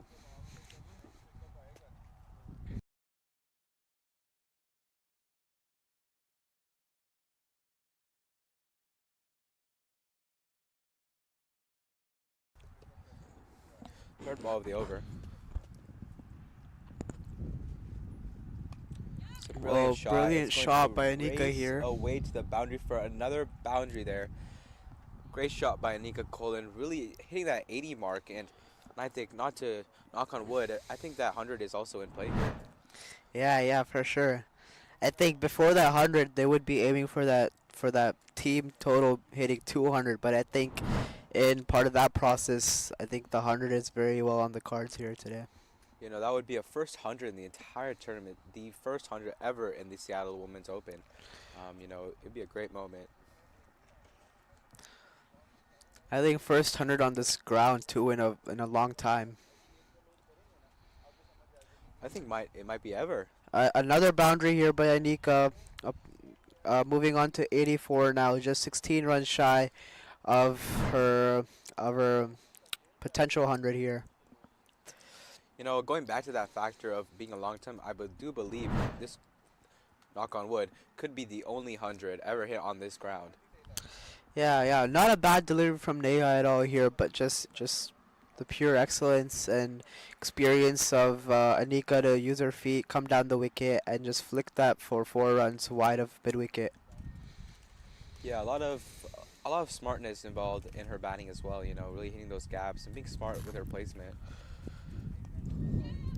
Yeah, good ball from Neha here. Expensive over for Neha. You know, I think again it might be that commentator for going back to it. As we just talked about her coming back on, especially with her being the lowest economy rate of the entire bowling lineup. She has given about 12, 13 runs so far, and still a ball remaining here. Oh, and it is a Oh, switch hit tried. Very brave from Swati Singh. I think that was a good decision by Anika to run that single on the second last ball, get back strike for the last over, as well as give Swati pretty much a free hit on this last delivery for to do whatever she wants. Fortunately, she isn't able to execute that switch hit, but a good attempt nevertheless. Yeah, I think it's great to see that they're backing themselves in these last moments. And the Seattle Thunders are on 179. That is higher than we did predict here. And now final over coming up, 21 for that 200, 15 for Anika to get that 100, and yeah.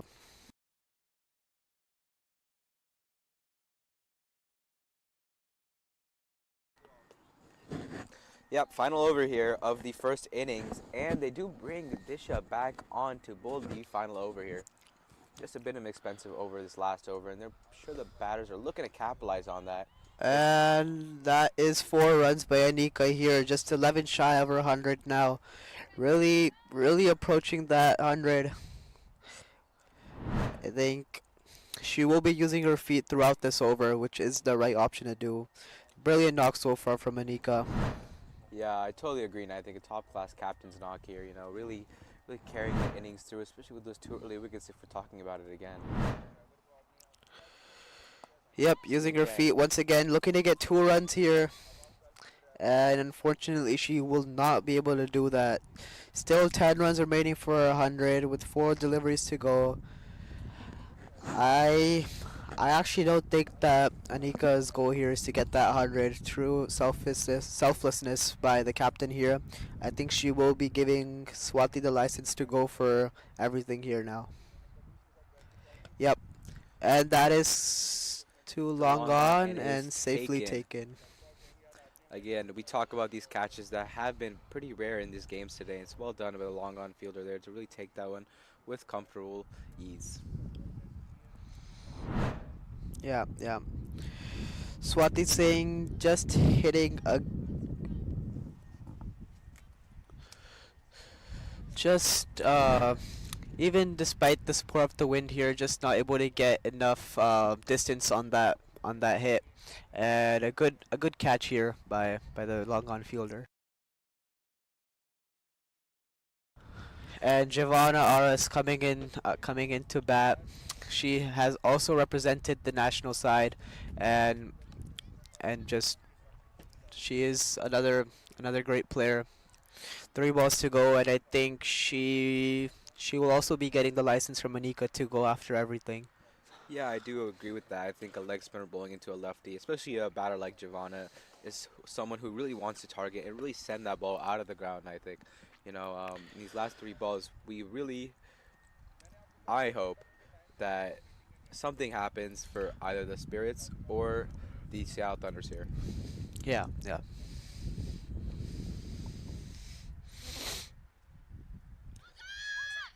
A shout is there, and the strike remains with Giovanna Aras. And that is the end to Anika's 100, unfortunately, but I'm sure she won't mind too much. Brilliant knock, nevertheless. I think final 2 deliveries here for Seattle to make the best out of them. I think Giovanna is looking to get a big one here, and the field is moved slightly towards the mid-wicket region. I think we can. Oh, It's well done by Disha to really keep it tight with that 2 dots and having a last ball remaining. That 190 mark really could not be crossed today, especially since it seems to be turning a little bit. just what? Just Giovanna will be looking to get a big here final delivery, and it's it's- through the gap, racing away to the And it boundary, is and that will just- go all the way. It just And crept over the boundary, and that does bring the end to the first innings here. Seattle Thunders making 188 in their 20 overs. A blistering knock by Anika Colin and Isani Vagela to really take the Seattle Thunders through. Anika finishes off with an unbeaten 90, and I think we can blame Shreyas for the commentator's curse for that 100 not being reached today. That was a good one, I think. I appreciate that. We'll see you guys very soon to see the run chase and see how the Southern Spirits attack this humongous total.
second innings soon too. Will be starting pretty soon.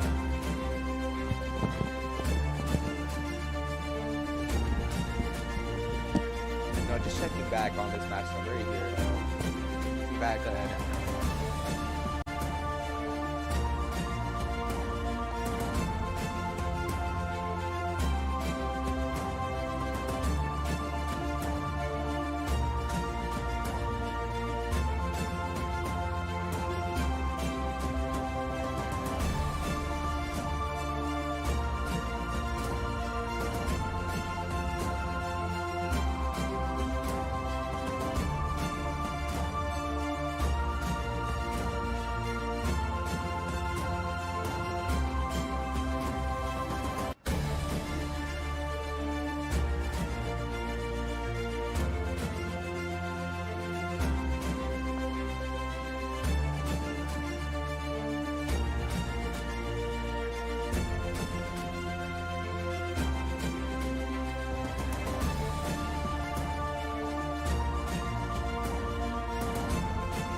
Batters coming in now, and Seattle is having their team huddle. And for Southern Spirits, their opening batters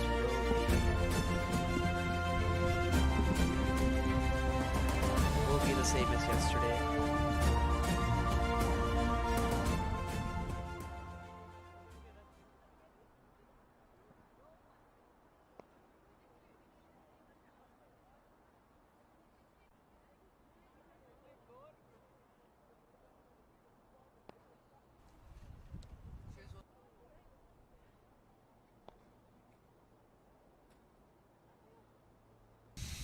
All right, we're just about to begin the run chase here.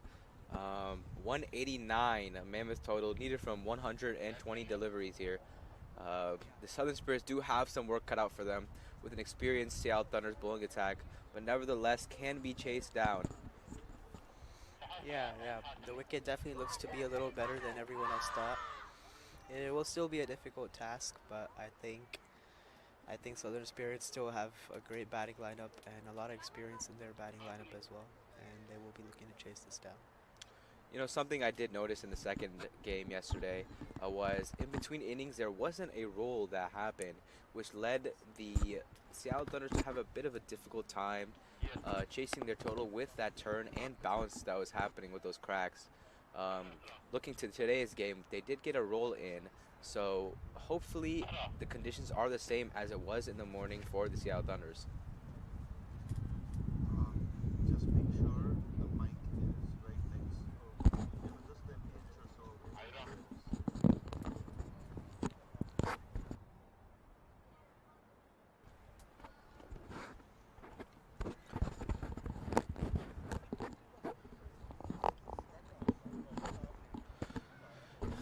And the same opening bowler from yesterday is going to come back on, Ira Mohindru, who did get an early wicket from yesterday's game. Another talk about young talent coming up and rubbing shoulders with experience is Ira Mohindu, someone who is coming up through the Seattle setup right now as we speak. And a bit of information about Ira Mahindra. She was actually the only girl in all of Seattle to be selected in the boys U13 squad, which is a really good achievement for Ira. She is a really promising cricketer. She has also been sponsored already, and she is an upcoming talent to watch out for.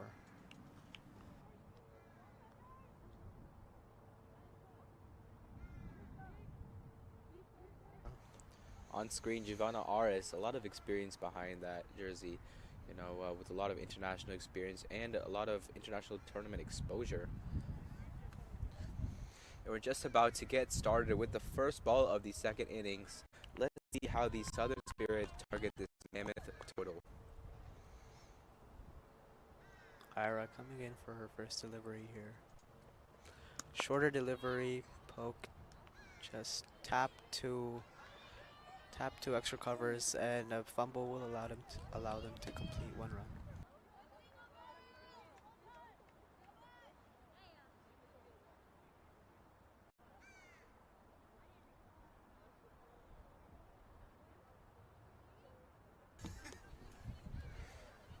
Good first ball there, just dragged a bit short by Ira there. Hit to covers with a bit of a misfield. The batters do sneak in a single there. A quick field adjustment. It's always difficult to be bowling to a lefty and righty pair, especially in the opening overs when you're not fully warmed up yet. Quick adjustments being made by the captain and looking to go into the second ball of the first over here.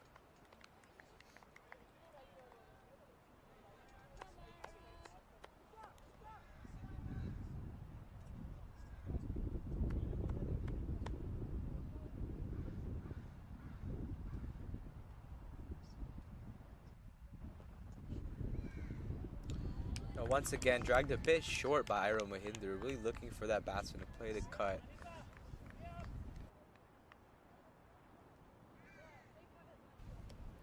The batter really trying to poke at that, especially with the deep third, does give a single option.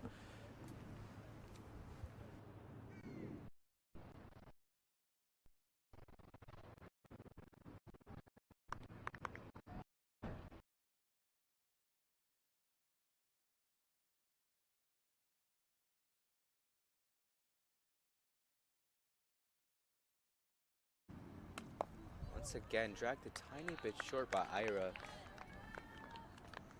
It is a difficult leg to play. It doesn't seem to be bouncing too well for the batter. Really catching them off guard, and it looks like to be moving also in the air. The wind factor is really coming into play here. Just looking at the replay, a lot of in-swing on that. Batter does just get it off.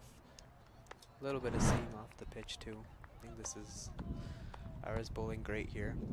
This is a brilliant first over so far.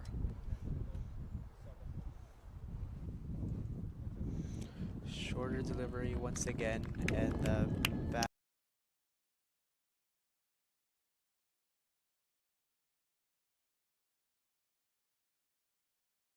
She's really trying to force the batter to cut the ball. I don't know if it's a ploy for the edge to go to the keeper or if it's just a misjudgment in their line and length. And the things about chasing such large totals is that a couple of dots here and there can and will encourage those risky big shots. Meanwhile, while batting first, you don't have that pressure, and that is a dropped at mid-on by Shilan, and they do manage just to take a single there. yeah. Just as I was saying, like few dots in while chasing such big totals does provoke these risky big shots, and Just checking that out again. She had it, just went a bit of a reverse cup on that. Again, going back to that topic about fielding is going to win games and lose games here for both sides. I think it's really important that the Seattle Thunders really hold on to their catches if they do want to win this game here. yeah, I think fielding is always one of the biggest, most important factors in a game of cricket. That does stay low there. It's a much better leg from Ira Mohindu there. Yeah, Lashini a little just stuck on the crease on that one a little bit uneven bounce.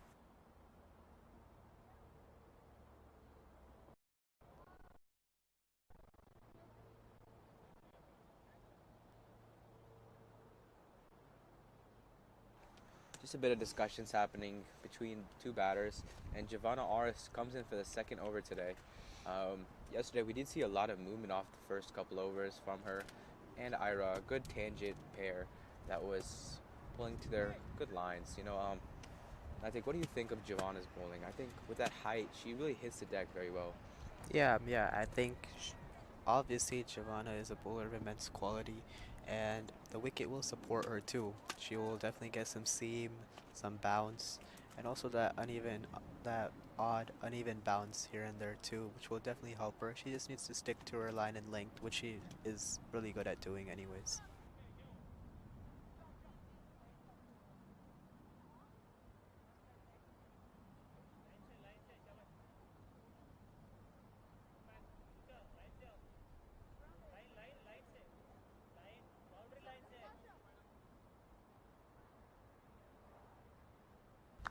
All right, first ball of the second over to be bowled here by Giovanna.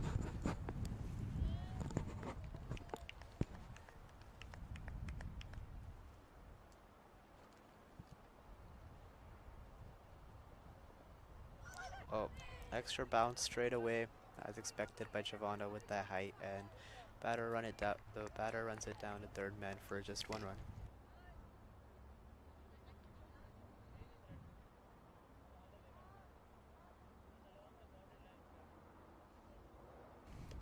So Naitik Das. So Naitik, you have a lot of experience bowling on these wickets to these sort of to a lot of different sorts of batsmen. Playing in Jamaica and really being a man of the match, all the way.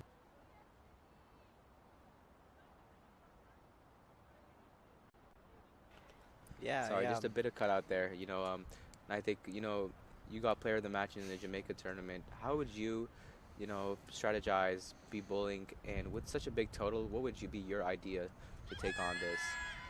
Yeah, I think I would just keep it simple. And actually, right back to you. I think in Jamaica you played a match-winning knock of 35, 40 odd runs, which really helped us to secure that victory.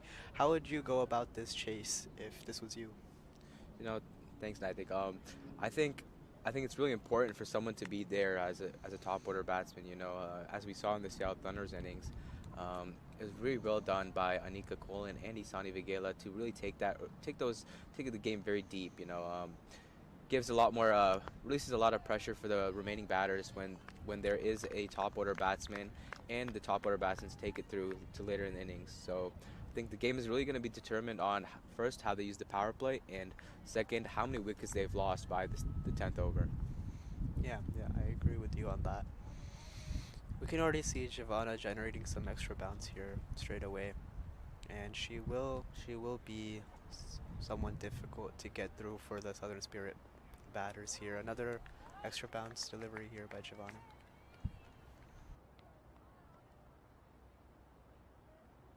Okay, A good over so far by Giovanna. There is some bounce on offer, a quick pull shot offered there by the batter. Just a bit of extra bounce. and lovely carry all the way through the keeper. No, I think it's really important that the Southern Spirits use their power play very well, especially with the big total on the board. This is tossed up by Giovanna and just tapped to short covers. So Hosmer and Hashini both taking their time here to get settled, and we know how important these two will be in this chase. And it is really important for them to stay in, take their time, and then go for it once they are settled.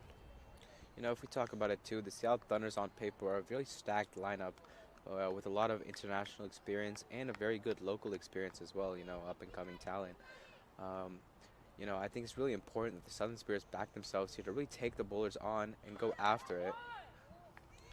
More extra bounce by Giovanna here, and yeah, I agree with you. Unfortunately, in these high total games, every dot ball counts for the batting side. You see that's a lot of movement, a lot of kick up off the wicket. Just the wicket's breaking up a bit. So, and I think we do have another game today with the Houston Hurricanes and the Rising Stars, of which the Houston Hurricanes dominated the Southern Spirits yesterday, and the Rising Stars had a very close game with the Seattle Thunders. What do you think of that matchup, and how do you feel that game is going to play out? I think that game will definitely be Really good matchup, I think. Both teams being of immense quality, players of national experience, upcoming talent, uh, international exposure, a lot of things. Both teams being really good too. Um, Houston Hurricanes having a dominating win yesterday, while Rising Stars still playing well, just not able to finish off the game. So I think that'll be a really good battle coming up.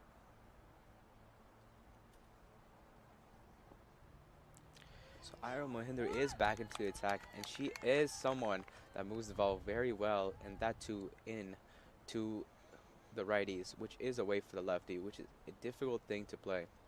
Nika Cullen does seem to be getting her helmet and going up to keep, again, which is another very, very good skill to have. Yeah, yeah, sure. Speaking of wicketkeeper yourself, what do you make of this move by Anika Colin? You know, I think in moments that the ball's moving a lot and the batters are trying to stop that swing, it's really difficult for a batter to be inside the crease, giving that time for that ball to move in the air. It's a good ploy. It's difficult to be keeping up there, especially with the ball moving. Another great delivery by Ira Mohinder over here. Fuller. Rashini goes after it, but is not able to find any bat on that.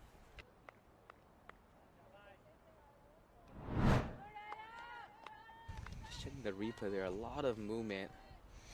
Well done by Anika to get that off that Yorker length. Not a difficult take. Yeah, yeah, a lot of swing in the air, along with a lot of movement off the pitch too. I think Ira and Giovanna are both a lethal bowling duo, and they will be really important. Um, just an outside edge for one run down a deep third.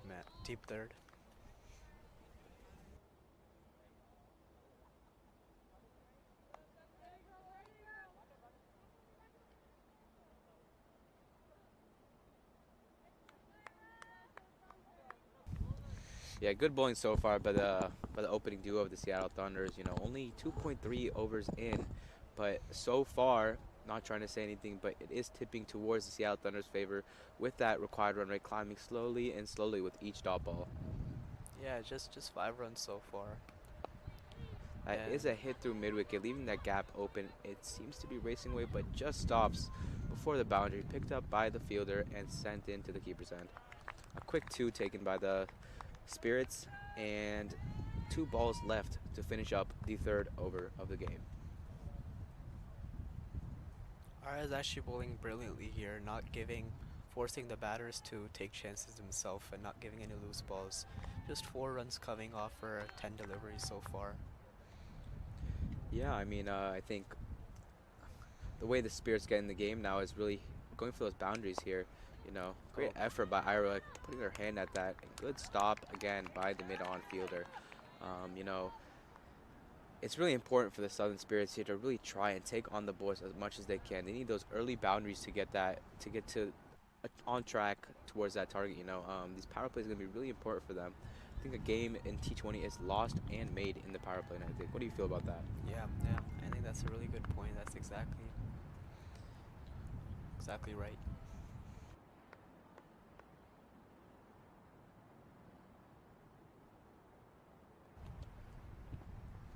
It's a And good hit. It gets height on it, but does it have the distance? Yes, it does. It goes for a one bounce four there. And it's a brilliant shot. Just as we started talking about them needing to take on the bowlers, the batters brilliantly started their flow. I think nothing wrong with the delivery here, though. Ira is doing a really good job. She shouldn't mind that shot at all. She's forcing the batters to go across the line, play against um, against the natural flow of batting, and really take those chances. Yeah, I totally agree. I think if I'm a bowler and I'm looking at the fact that I just bowled about like 5 dot balls in a row to her, and she goes after that shot, I think it really shows that there is pressure on the batting side right now, and the batters need to be putting pressure. Giovanna is coming back for a second over here, only giving 1 run in her first. Let's see what the Southern Spirit openers can do.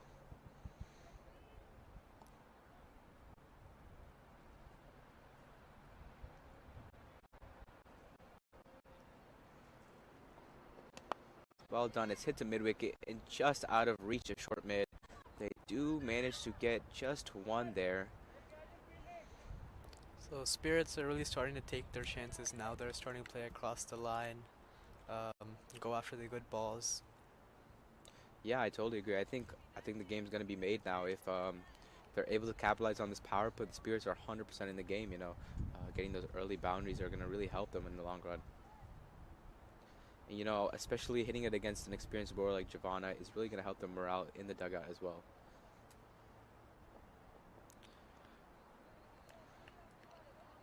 And a wide delivery called again by the umpire. Giovanna just missing her line here by a little bit, and Sahasra will feel a little disappointed to not get any bat on that. Talking about that as well, if we do look back there, this field doesn't have anyone in front of the wicket. The only fielders out are a deep third and a deep fine. So I think the plan for Giovanna is to hit more of those hard links and trying to get them to edge it back and just take those chances that do come. And as we talk about it, she does give a fuller delivery, not capitalized by the Southern Spirit batter. Yeah, so the required run rate climbing above 10.5 and over now, and the pressure is really building on the Southern Spirits now.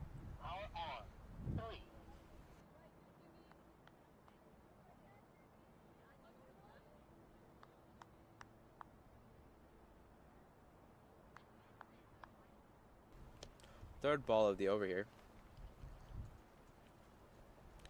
It's well done. Still some movement off the wicket and in the air for Giovanna Aras. The Southern Spirit batters are struggling very slightly against this movement. We talked about the toss being a really important role. Looking back at this replay, it was very close to a wide line, very close. Still seeing the movement in the air. The wind's really defining factor here with that movement as well, especially because it is blowing against Giovanna, which gives more time for the ball seam to move in the air. Once again, great shot, really letting those hands free, and it's going for a two bounce for correction, and that is a great shot by Sahasra against an experienced Giovanna who is hitting those hard lengths. We were just talking about it. Great positioning there, really picking it off the length. It's not an easy shot to play, especially on a tall bowler like Giovanna. Again, these shots need to be coming out now to use that power play to the best of their ability. I think it's great that they are changing their switch. They got their time to see the ball and see the bounce, and now they really are going after the bowler.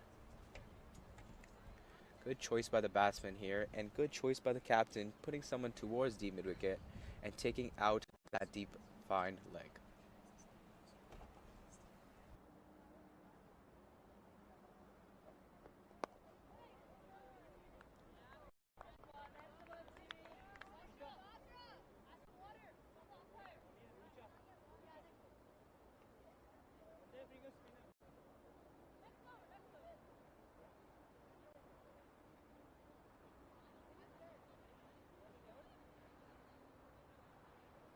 Lots of smiles for the bowler here. Last ball of the over. That's a brilliant shot, absolutely sent for a maximum. They're racing away past the fence into the Cows' territory. The first over just went for 1 run, and this over was big for the Southern Spirits for a massive 12 runs in that over.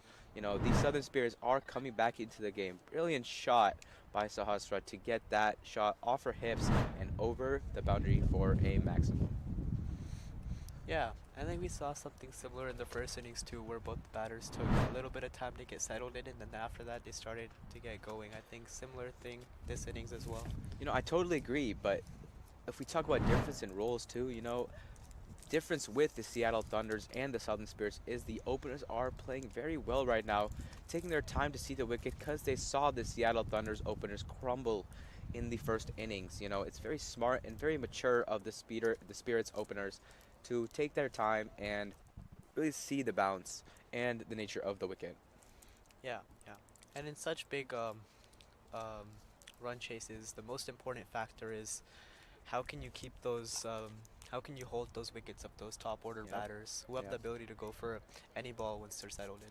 Yeah, I totally agree with you. I think it's going to be a really important factor again when we're talking about at the start. You know, those wickets at the 10 over mark, how many wickets they have left. It really just shows like how free they could go after that point. Well done by the batter so far. Slowly creeping back up in that run rate. The required run rate does go to 10.38, and they are currently at 5.75. So there is some work still yet to be done by the Spirits batters. And coming on now is I am not I sure. think this looks like JV, but I might be wrong I here. think that is Rucha.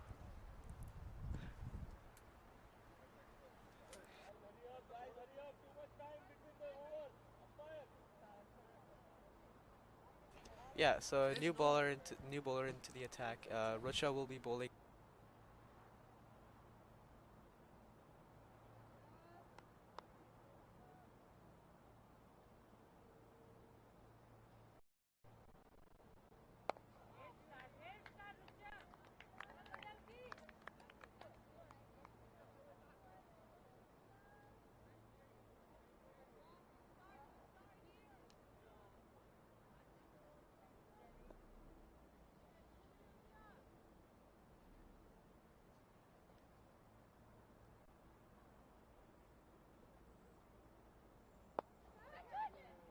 Out then. And that is a wicket Who went taken. out?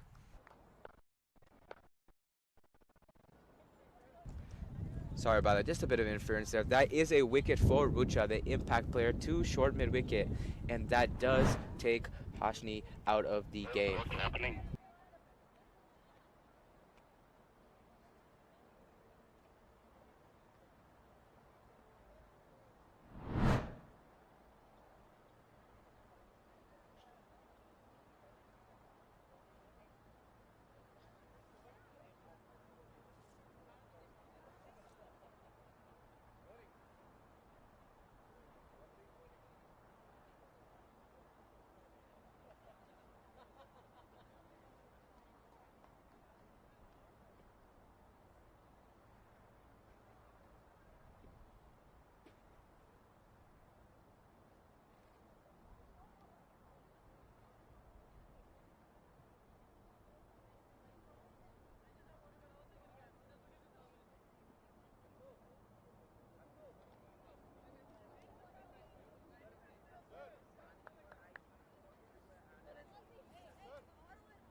And that is the first wicket for the Seattle Thunders there. Just a quick team huddle here and a bit of scoring issues going on in the ground right now.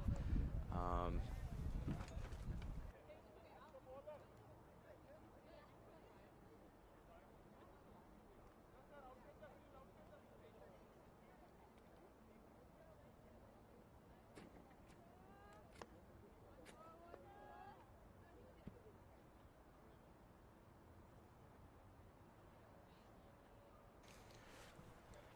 Yeah, just a dot and a wicket second ball here in this over so far. The bit of scoring issues here, it will be updated soon.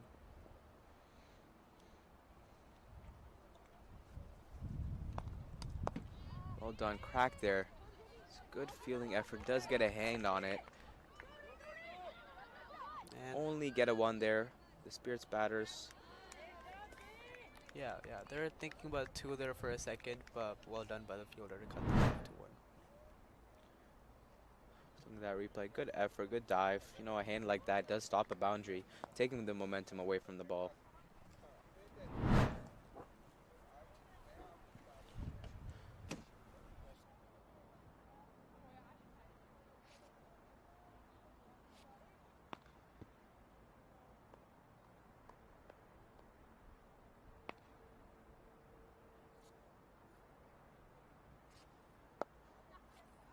Great shot over mid wicket there, racing away to the boundary for four. Yeah, Great experience shot by Sahasra.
And we are back from that little scoring issue. We just saw a wicket chance get dropped.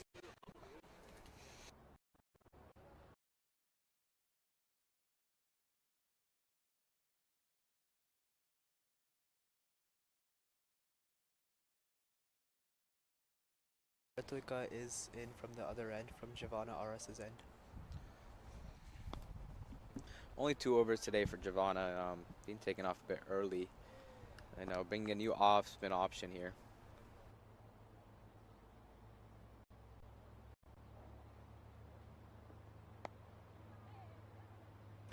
That is hit to deep mid wicket for a single there.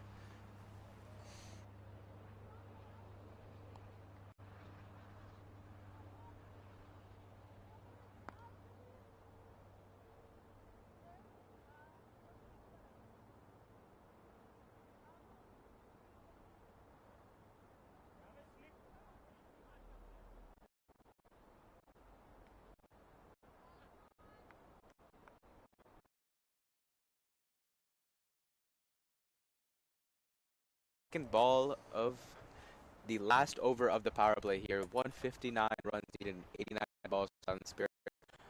You know, Sasha's playing a very good knock here, and I think we talked about that one top order batter needs to be sticking through and really taking the game deep for the Sun Spirits for them to have a great chance at winning this game. Yeah, I think she's pretty well settled in. She's played her 20 odd balls, and now she's really starting to get going.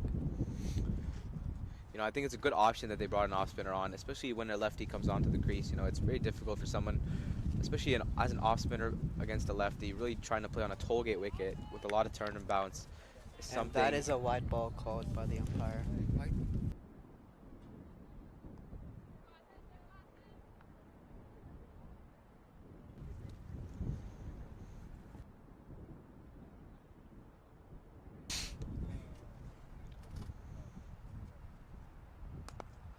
Hit through covers, and they're going to sneak a single in. And Hesitant it is single. thrown.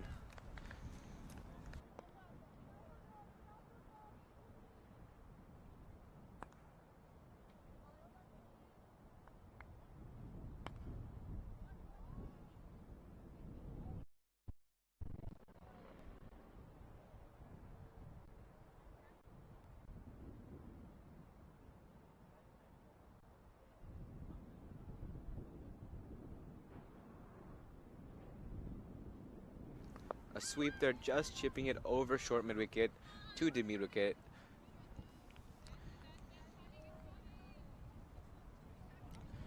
Again, good confidence by Sahasra to try to take on the bowlers here. You know, she knows that she needs to pick up the pace for their run rate to really get to that 10 required run rate mark. Yeah, Ratuika's actually bowling pretty good right now too, forcing the batters to play across the line, take those chances.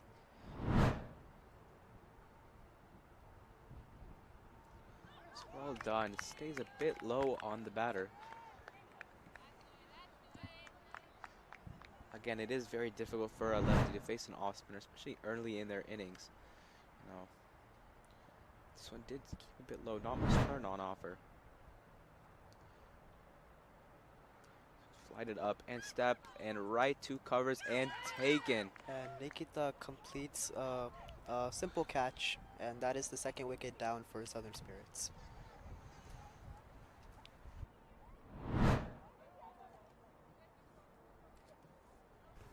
You know, so far we have talked about these catches being taken. There was a drop catch, but so far they are 2 catches taken and 1 drop. So they are ahead of the Southern Spirits in that moment.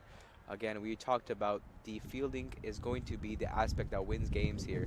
And so far the Seattle Thunders are on top in regards of fielding.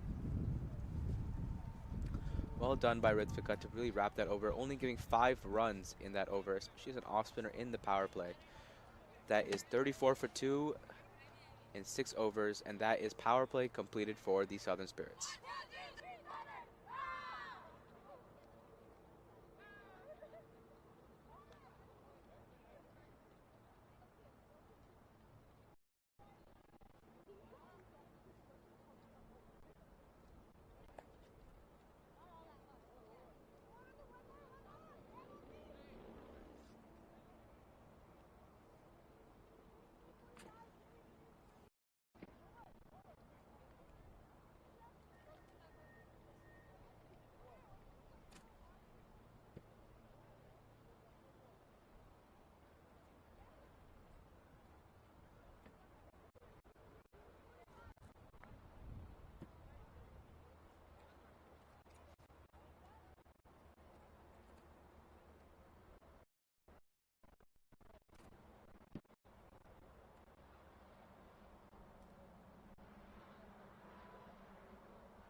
Just drop there to short point there.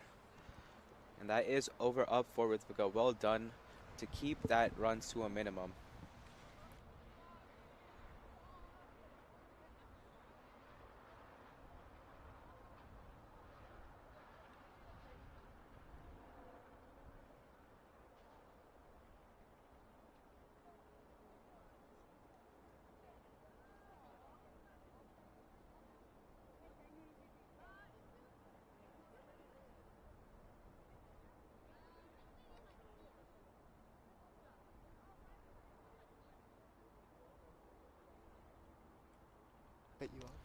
Richa is back to bowl her second over after a brilliant first over by her, taking one of the openers out.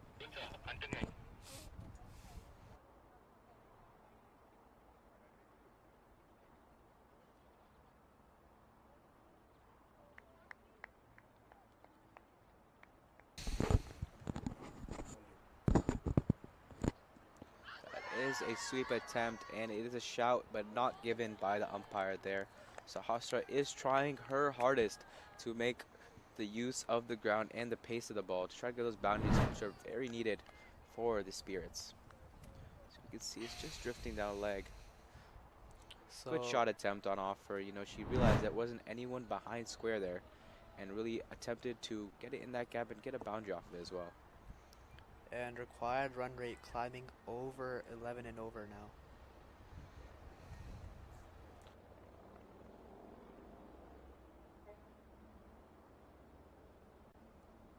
Outcome.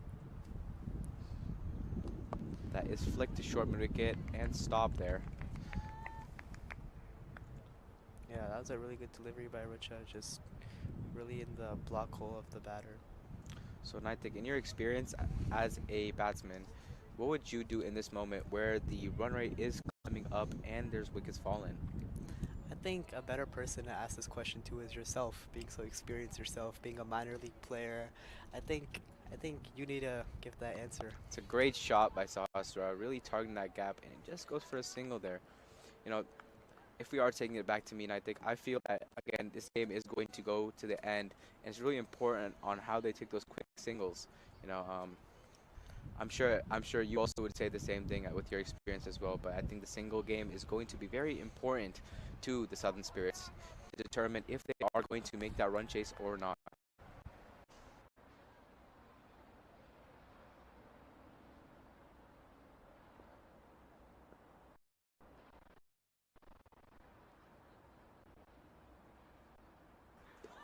Well Great capped ball there. here.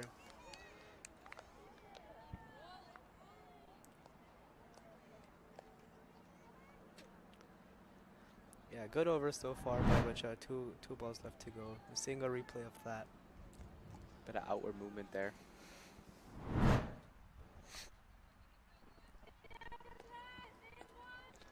So Naitik, as a kid growing up in Seattle, you know, how have you enjoyed seeing the cricket grow, you know, as with time has passed? Because you have grown up in the academy system.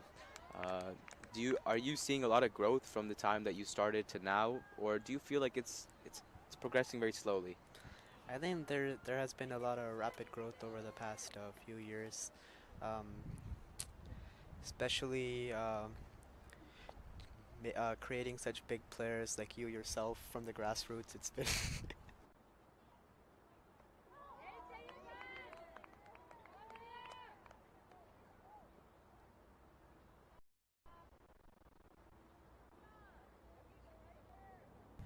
Sorry, just a bit of cutout there.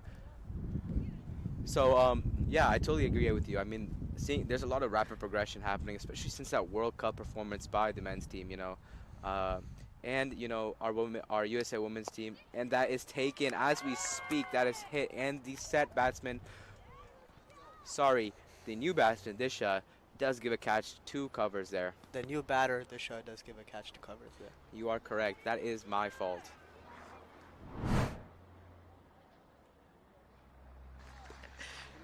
Just checking that replay there. Seems to Well, be a seems to little rush bit of her extra a bounce. bit. The batter does get caught out a bit, and a well-taken catch at covers there. Never easy to take any catch in any game, especially with the nerves riding on. Once again, a lot of cheers going on in the Seattle Thunder's huddle. A lot of motivation going on.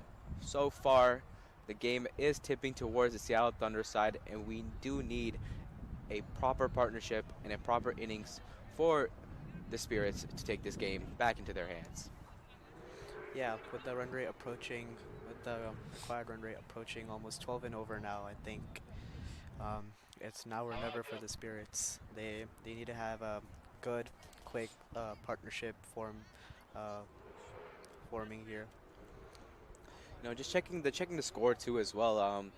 If we're talking about the Seattle Thunders in their power play and the Spirits at this point in the game, Spirits are lacking behind in their run chase, being 36 for 3 in 7 overs.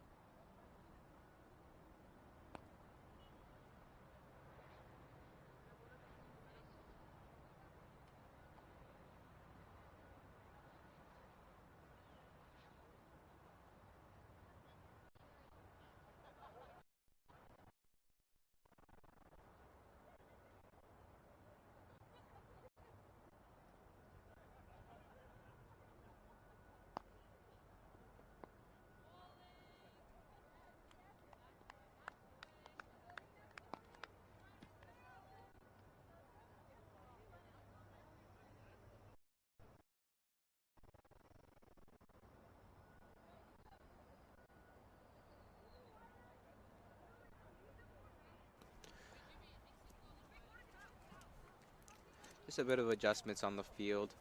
Again, with coming back on with a brilliant first over, being 5 for 1 in her first over. She bowled her first ball dot, and the run rate is climbing.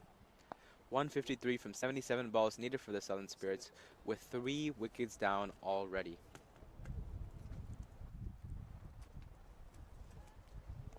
It's well bowled there, really tempting the batter to come and step out and try to hit the ball through the line. I think they do need to take these chances, and I think, what do you feel? Yeah, I completely agree with you, especially with the run rate climbing. Um, I think the one thing that the Thunder's batters did really well was, especially once they see that flight, they were out, and they're backing themselves to get to that pitch of the ball and really send it over the boundary. yeah, As we and talk about, that that is going is for a catch, and it is taken by Shilan at mid-off. That is 4 wickets down for the Spirits, and the Spirits are not very high right now. So I think what the Spirits are lacking right now is someone to play the role of Isani, really come in from the first ball, go after it, take the pressure off the non-striker, um, really let a partnership. Yeah, I totally agree with you, and I think it is putting them in a difficult situation when a batsman is just coming and going, especially now that the set batsman Sahasra just gave a catch to the mid-off fielder Shilan. I think it's really going to take I think it's going to really take a bit of a miracle here now for them to pull back this game, especially from the position that they are in. They are almost 8 overs in with only 36 runs, haven't even reached that 50 mark yet. But cricket is a funny game, and we can never know until the last ball is bowled here. Yeah. You need to make sure to not write off any team here because it's not over until the last ball has been delivered. Still, a doable run chase for them. Still 6 wickets remaining. Run rate around 12 and over.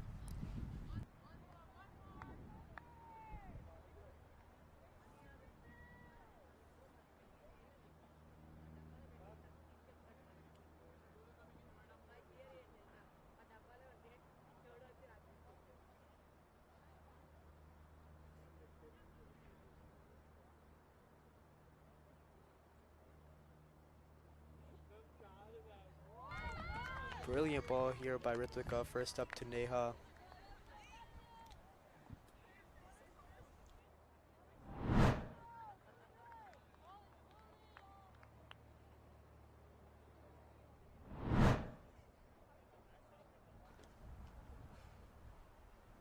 Fight it up a bit.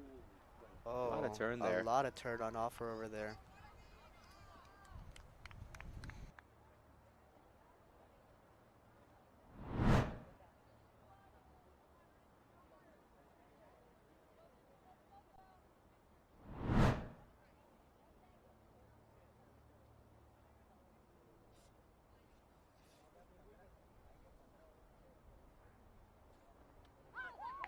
Oh, And that what a is a ball by brilliant ball. Ritvika. Great turn on offer, beating the outside edge of the batter. And Neha departs for a duck. 37 for 5 in 7.5 overs, and the Spirits are not looking very good right now. In the blink of an eye, Ritvika already has 3 wickets here. She's bowling brilliantly. And as we're talking about this in the morning as well, we are seeing cracks starting to form and spinners getting a little more help off the wicket. Just checking that replay again, just beating the outsiders there. She was playing for a bit of spin on it, but kind of goes straight through the line, just beats her. The vice captain departs, and the struggles keep climbing for the Southern Spirits.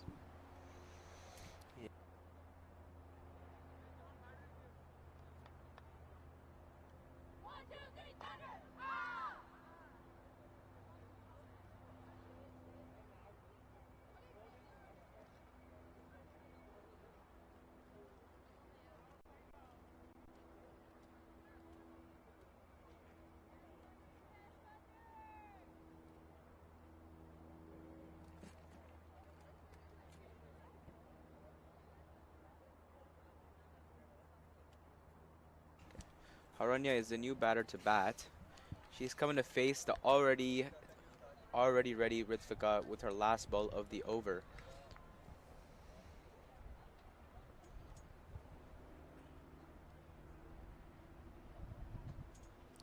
More Well, turn on offer here for Ritvika. She is bowling brilliantly, and it looks like the second upcoming game will be will have a lot to offer for the spinners.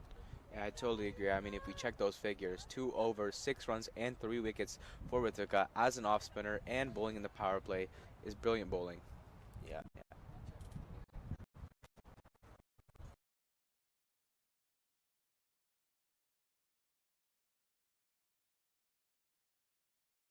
2 wickets. Not looking very good for the Spirits right now. Very difficult position, and to say the least, I do think the Seattle Thunders are going to be on top of this game today. Yeah. With this game as well, I do believe the Seattle Thunders will qualify for the playoffs. Yeah, with the required run rate approaching 13 now, it's really difficult to get going at such a high rate, especially on this wicket. And another terrific delivery by Richa here to Aradia.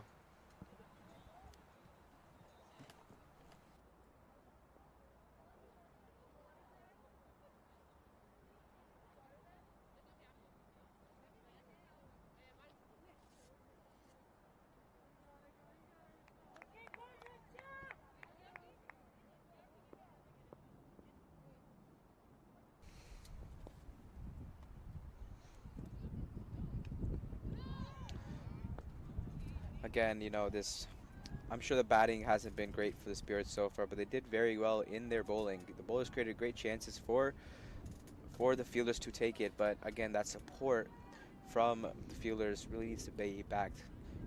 There's a lot of experience on that bowling side, hitting those good lines and lengths. It's great. Southern Spirits are a great team. Small moments like that really make victories. A lot of extra bounce here from Richa. And unfortunately, tosses do come into play in these sort of games. And Seattle Thunder's taking that batting first really, really helped them on setting that big total that the Spirits are chasing right now. Yeah. Despite being in not the best situation right now, I think Spirits have a lot of positives to take away from this game. Their bowlers were bowling to their plans, generating chances. But at the end of the day, one team's going to be on top, but one is not, and that's part of the game.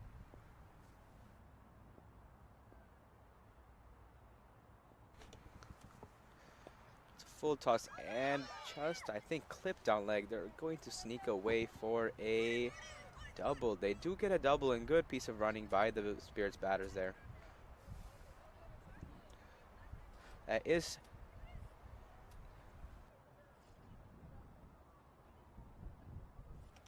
with 3 balls remaining in Richa's third over and the 9th over of the game. The Spirits are 41 for 5.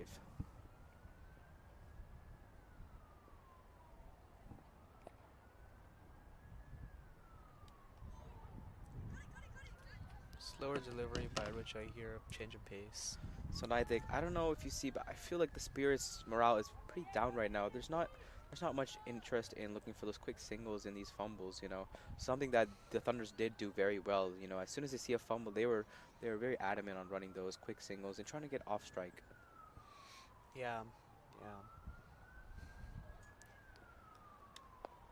It's well done.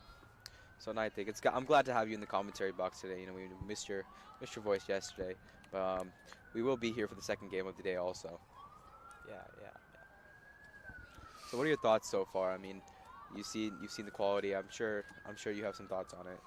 I mean, it's great to see them play. A lot of quality players, a lot of young talent.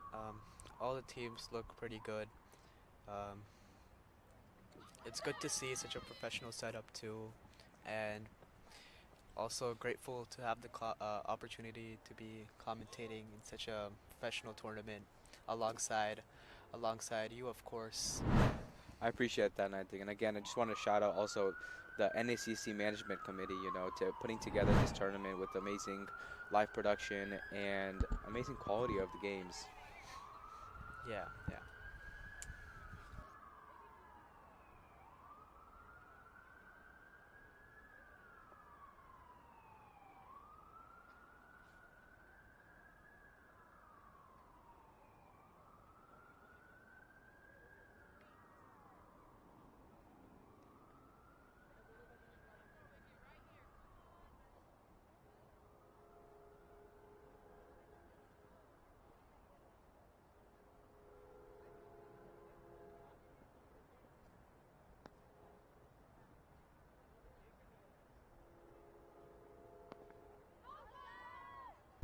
And another half-hearted appeal from the fielding side here. That's another good delivery by Ritika.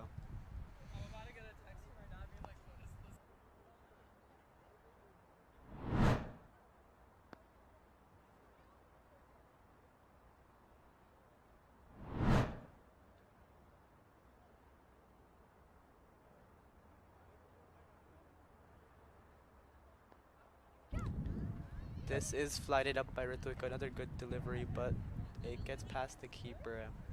I think we're seeing a lot of turn on off right here now compared to the first innings, and it just goes to show the how big of a role the toss plays in games as such. Niantic, you were talking about it earlier about this analysis, and I really think you were right. Yeah. I was wrong at that moment, and you know, your knowledge towards the game is very good because you got it on track. You started talking about turn and bounce, and it is turning and bouncing. I mean, I've learned from the best. Sitting alongside Trish Chitnani has really helped me gain that experience. He's I really, appreciate that, Niantic. Thank you. yeah, yeah. You're Going back welcome. to Rift because she's playing brilliantly so far. Another good delivery by Ritika here, just pushed to mid wicket by the batter here. Unfortunately, seeing the dugout of the Spirits, it's a lot of spread out and very quiet. Not much emotion in there. Always gonna be disappointed when you're a bit down in the game.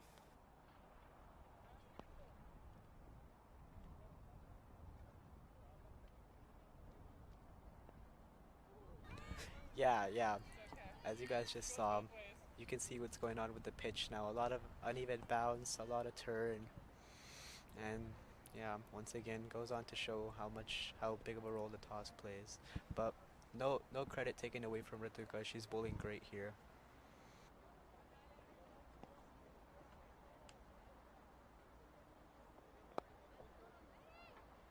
That's hit the covers. Well done by the covers for the stop that. The ground's uneven. Never easy to get those ones off the ground.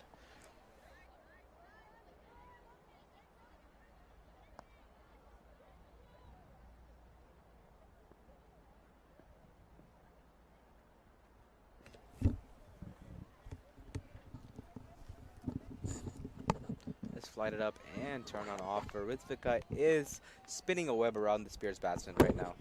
And that is the 10th over and going to be a quick break in the innings.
And we are back from our short break here, going back to our run chase. The required is 146 from the next 10 overs, needing 14.6 required run rate for the Spirits. With 5 wickets down, it's not looking very high hopes for them. And they have introduced a new bowler to the attack, Sahasra.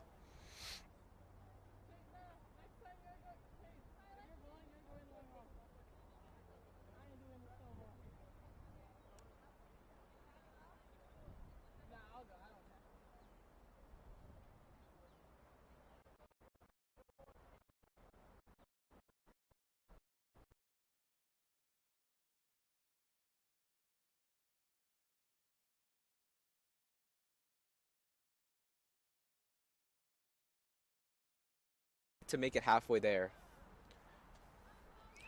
146 runs needed from 60 balls, and it does look to be out of reach for the Southern Spirits. Yeah, their quarter run rate is almost at 15 and over now. Well Great done. ball by Sahasra. Beautiful day for cricket here in the Pacific Northwest. I would say one of the most beautiful grounds in the U.S. What do you say, Nithik? Yeah, absolutely.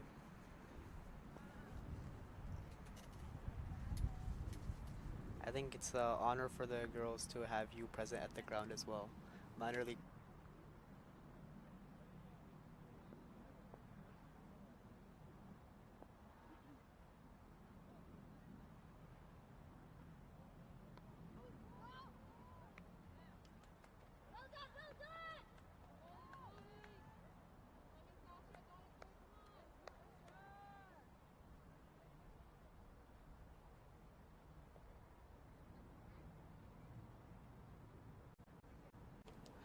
An outside edge, another great ball by Sahasra here. Yeah. Looks like the same thing that the girls are having on the ground. We're having a great time here in the commentary booth as well, Cracking a bit of jokes here and there. Another great ball by Sahasra. It's a great day for cricket. It's a great day to watch cricket as well.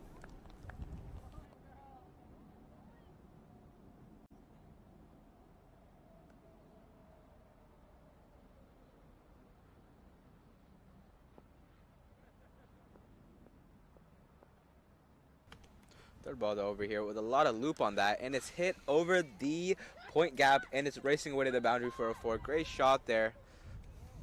Yeah, a little bit of a loosener by Sahasra here. She will be looking to pull her length back a little bit. A little bit of life back in the spirit dugout, with that boundary back into play. I think it's really just about thinking and moving on from this moment because there is more games to go for them. Yeah. Little bit of life back in their spirits after that boundary. That was a good one, Nithik. Yeah. Very witty of you.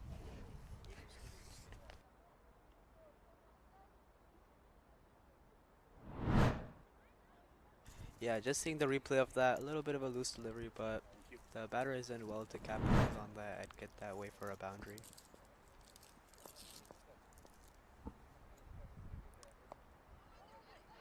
Trying to make a bit of room there, try to get that point gap. Batter does well, but not hit with enough power to pierce it. And it is the last ball of the 11th over for Sahasra. Only 5 runs given so far. Let's see how she finishes it over.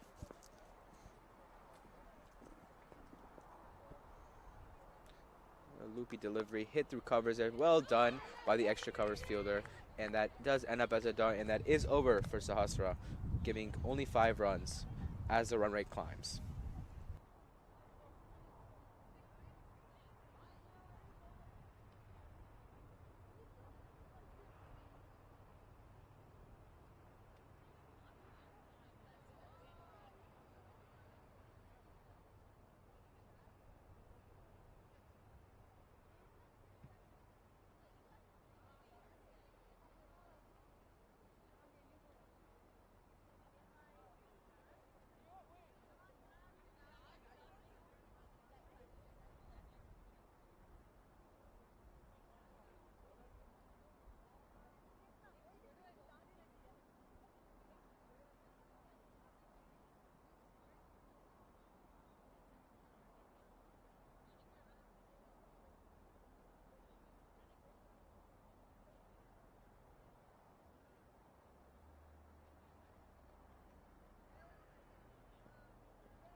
Good turn on that.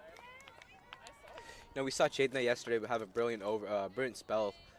Coming back strong with her first ball, really getting that turn off the wicket as well.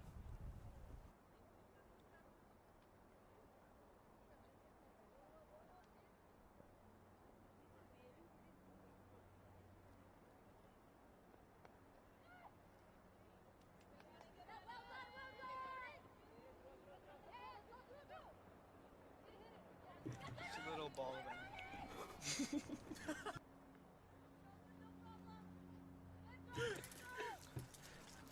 That's correct, Nightik. I think they are getting some energy back into this game with that quick double there, piercing that backward point cap.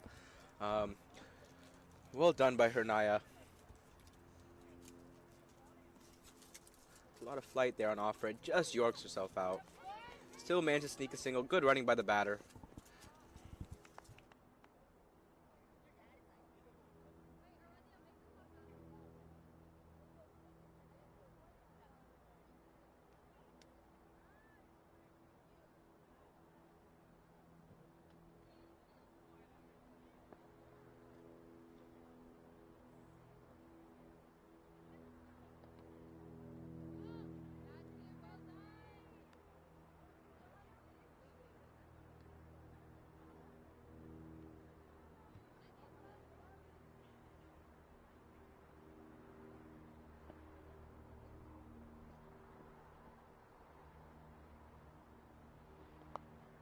Well hit to the deep mid-wicket gap, and it's very well done.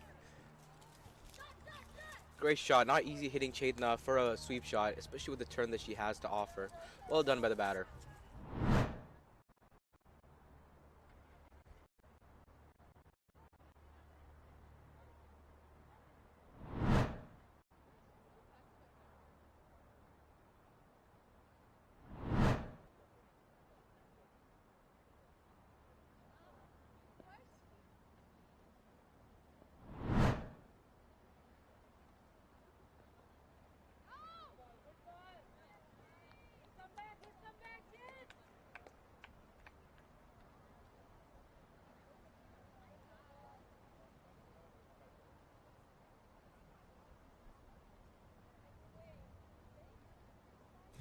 And that's over up, and it's one of the more expensive overs actually we've seen from Chaitanya. 7 runs. I know it's not a lot, but Chaitanya has been bowling very well since yesterday.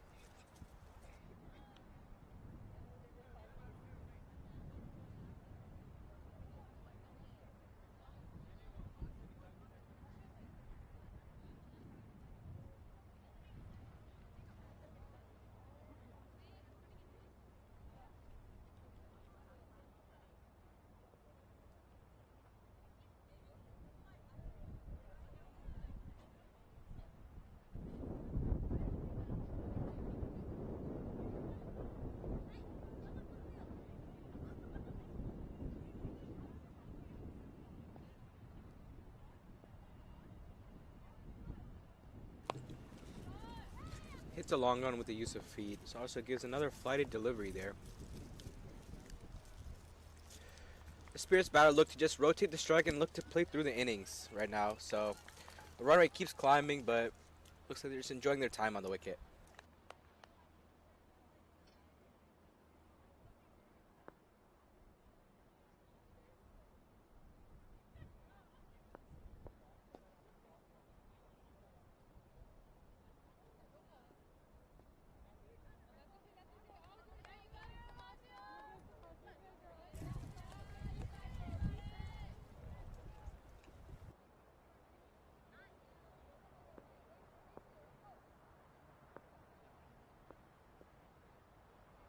It's another flighted delivery and sent over covers for a maximum. Great use of capitalization from the batters. And it's another one. 2 back to back.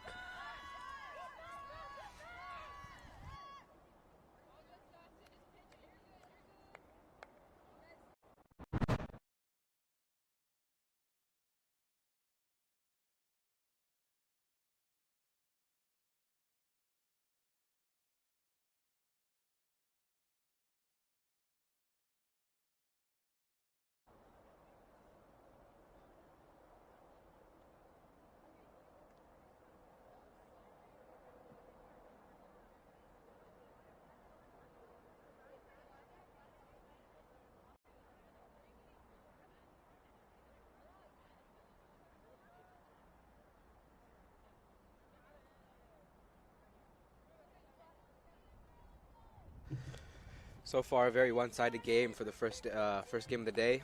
We do have the Houston Hurricanes and the Rising Stars here, getting ready to show off in the second game of the day. Another no ball to be bowled here. Another flight delivery, and it is sent. Over covers, too long off, and gone for a maximum. That is another 6 back-to-back, capitalizing on both no balls there. And we are seeing some high hopes in the dugout of the Spirits. A lot of positives to take.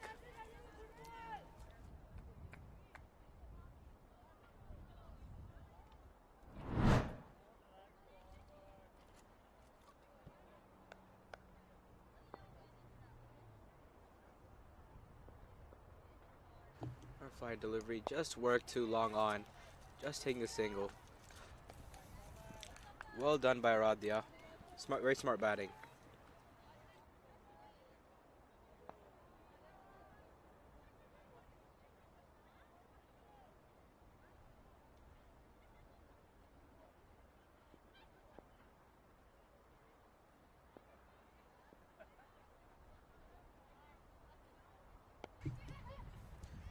Just fell short of the short midfielder there. Batters only get to 1 there. And there is 2 balls still left in Sahasrar's over.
And that is over up.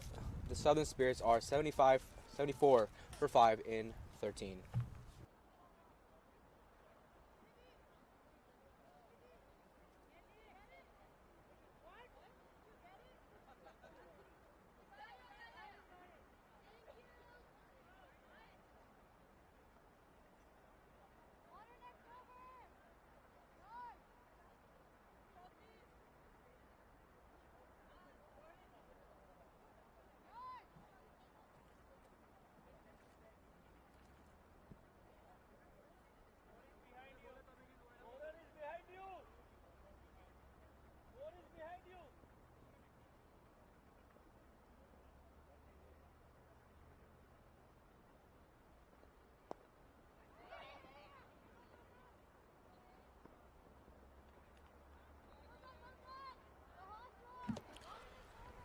Quick single here by Heranya.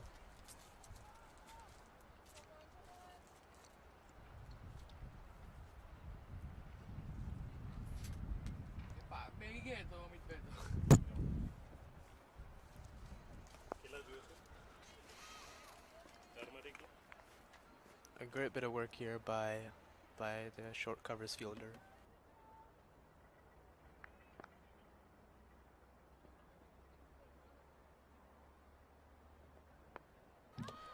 More turn on offer here for Chetna.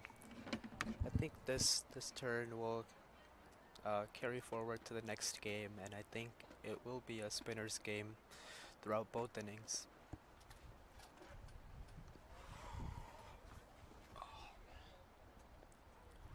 An attempted sweep here, and the little bit of extra uneven bounce allows the ball to go right over the bat, and another miss by Aradia here. So So 3 dots piled up now and a little bit of pressure on her.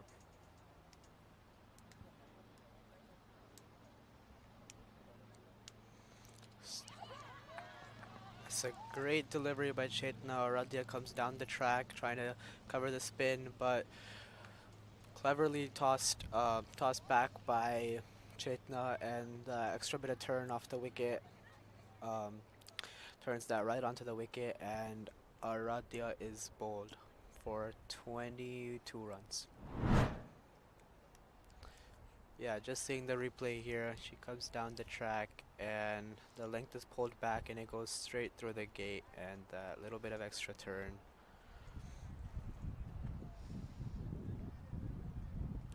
Great delivery by Chetna.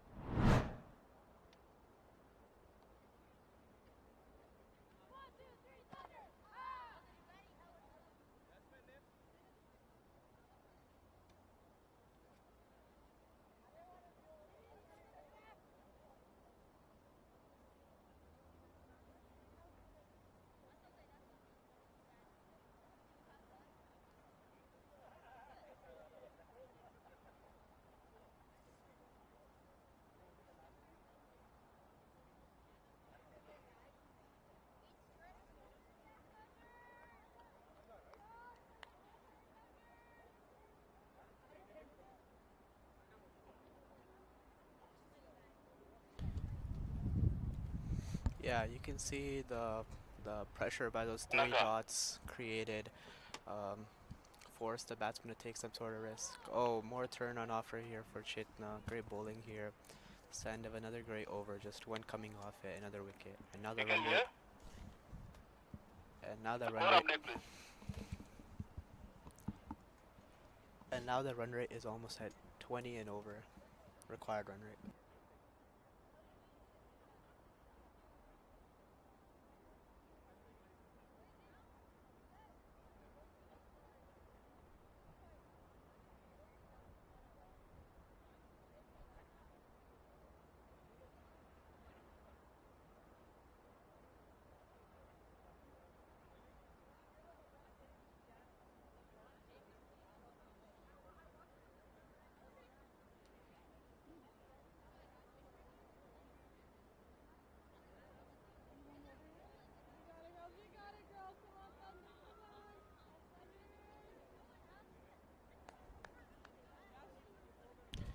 And Reddy comes into the attack for her first over of today. She will be looking to wrap up the innings as soon as possible.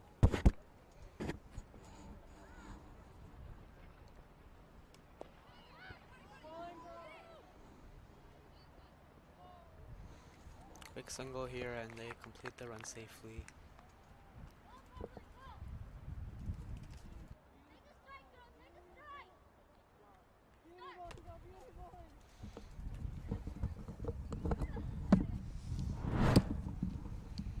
Great bit of work here by the fielder. A direct hit would have been out here.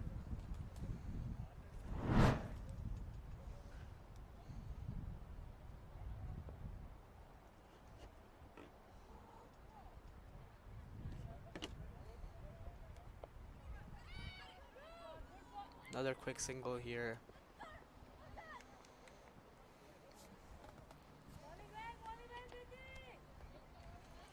Yeah, and the run rate is approaching 20 runs and over now. I reckon it would be smarter for the Southern Spirits batters to try to gain as much experience batting on this wicket and then they can carry that forward for their game tomorrow, which will help them. Brilliant ball and a brilliant bit of keeping from Manika as well.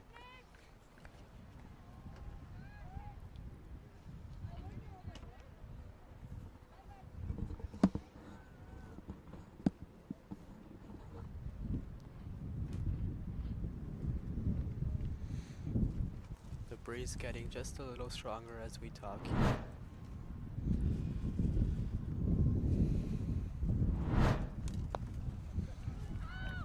A lot of movement off the pitch. And a great bit of work here at short covers.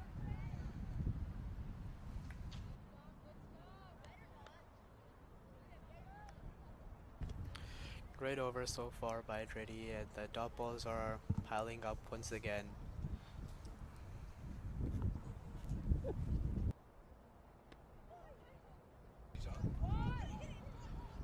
A little bit extra bounce off the wicket on that ball, and it is another quick single.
That is a wicket well taken by Anika Colin to get that.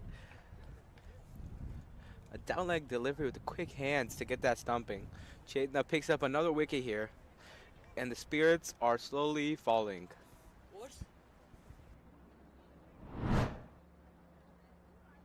Seeing that replay there, he got a good turn on it. Through bat pad gap. That was a really good take and one hand. Very difficult to take stumpings like that. Very well done by the keeper.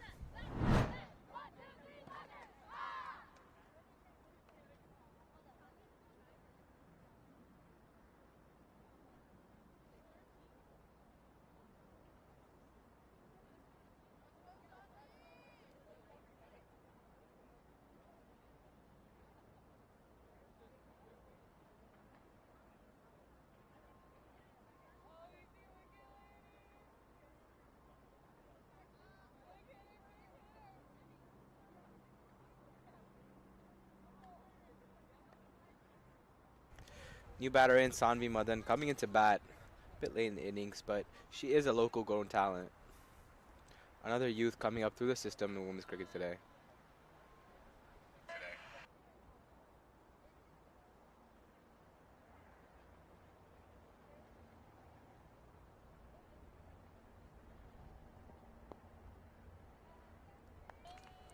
It's a matchup between experience and upcoming talent.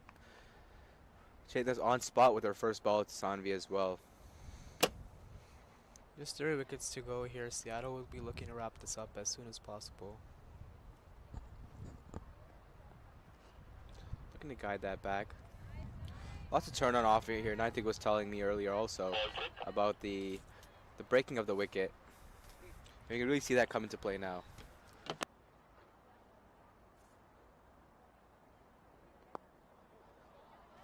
And Great that shot by is Sanvi, piercing the gap there. Very well done. really good shot by Sanvi here early on in her innings, taking the pressure off both of these batters here. Good shot. Just looking at a replay at that. Saw a bit of flight there and just perfectly pierced that straight gap. Well done. Races away to the boundary for 4.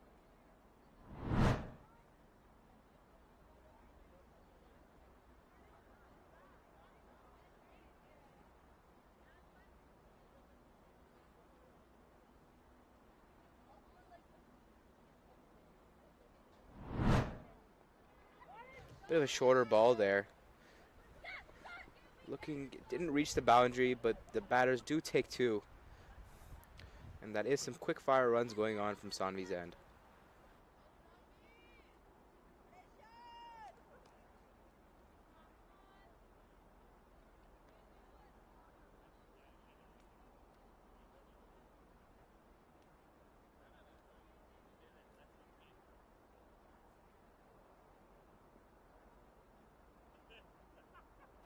Last ball of the over. Good turn on offer there, and that wraps up Chaitna's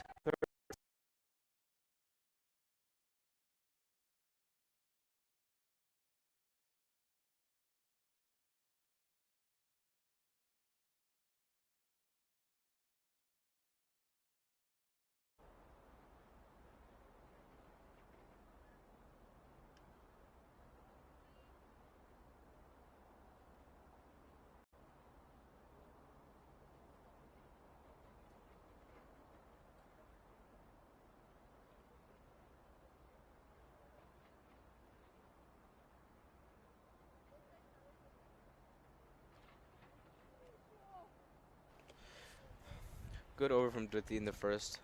Coming back for a second now.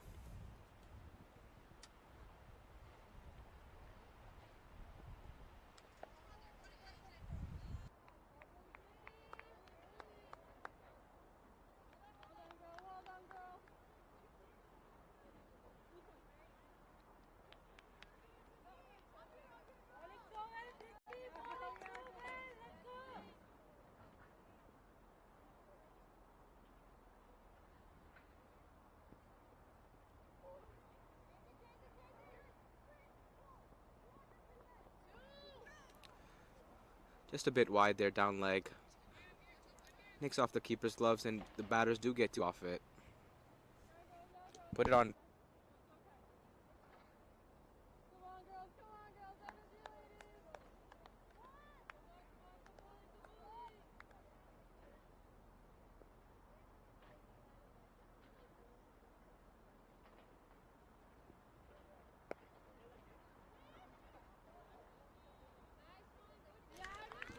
That's a dot hit to covers there, and I do have our scorer Jay Patel here with us. Jay, how do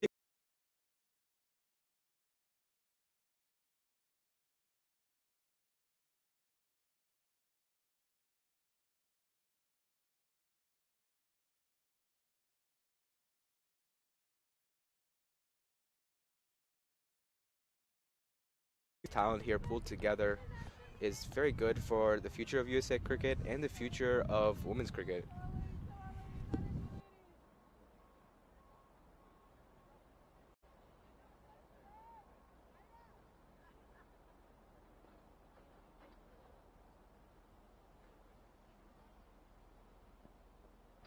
It's a cracking shot through covers there, racing away to the boundary for four. Still some show of some intent towards the later of the innings. Just look at that replay, a bit of fuller of a ball and cracked it through covers, beautifully piecing the gap.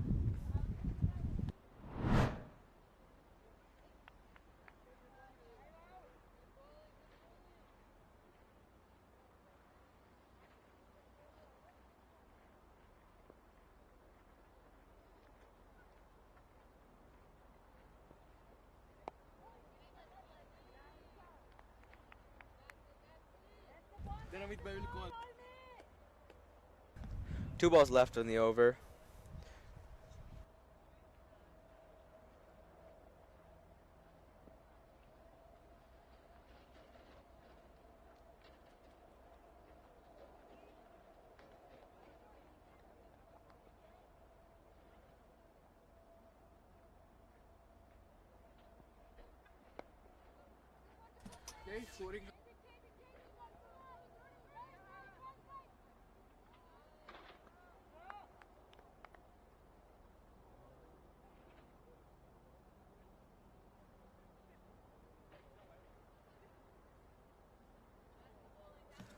Last ball of the over to finish the 17th here.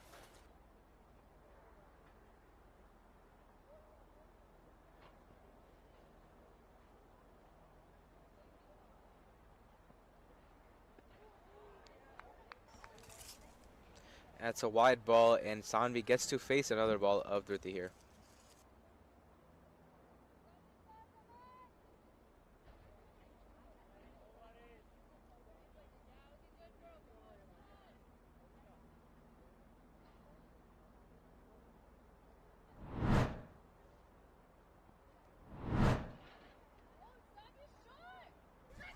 That's well guided back behind backward point there. They are only sneaking a single in there. That is over up, and that completes 17 overs of the Spirits innings.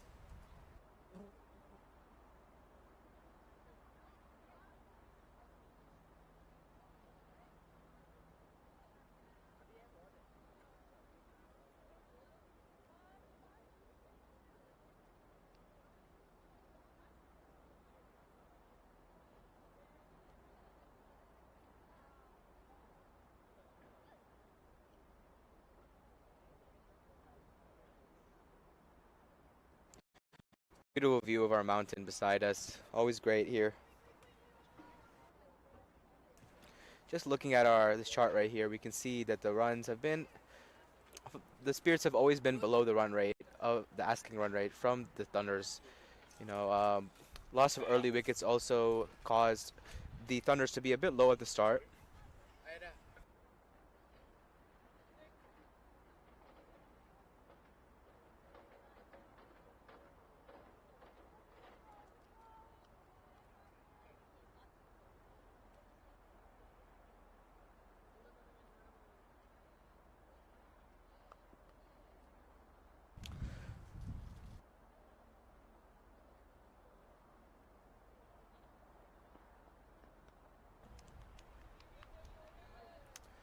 Sanvi facing Ira, they actually do practice together a lot in the Seattle region. A good matchup to see on a bigger stage.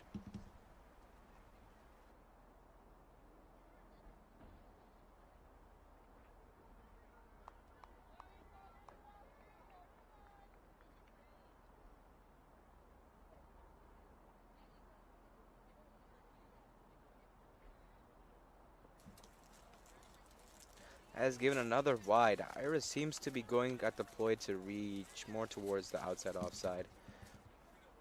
Sanvi is taking all the runs she can get.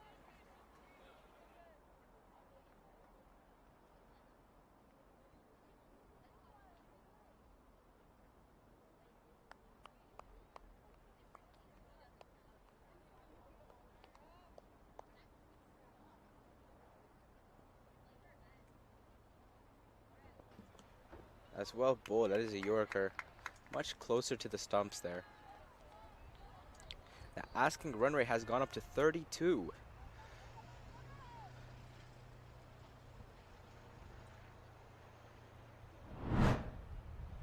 Just seeing that there, it's very close to the wicket.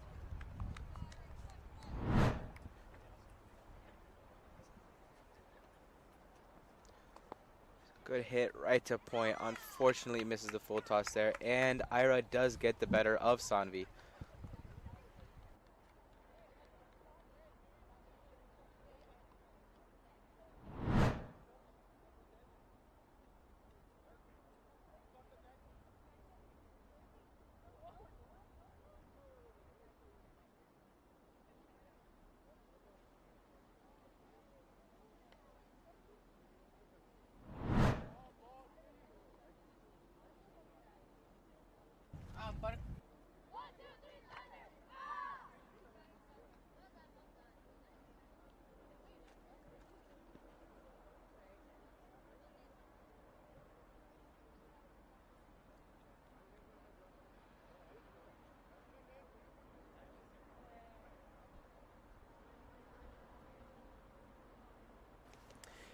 And our local homegrown talent, Aishwarya Motori, is in to bat here.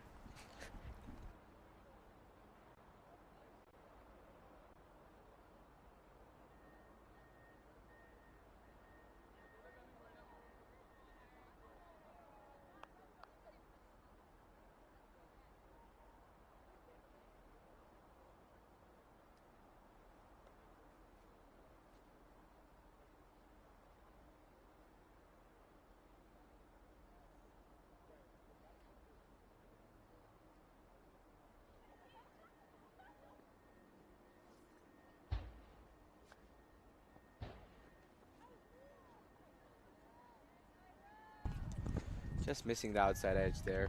Good first ball by Ira to Aishwarya.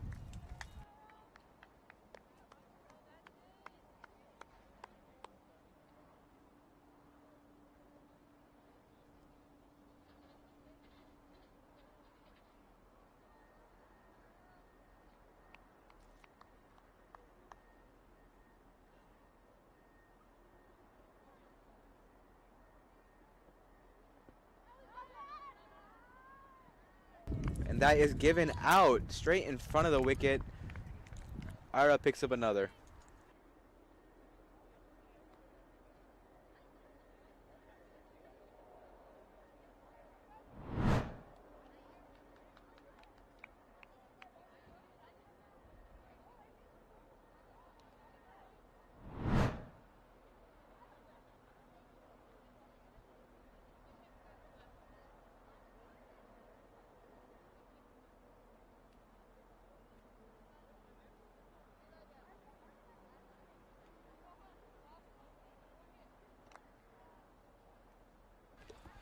Just to last wicket here now for Southern Spirits. Seattle will be looking to wrap this up as quick as possible.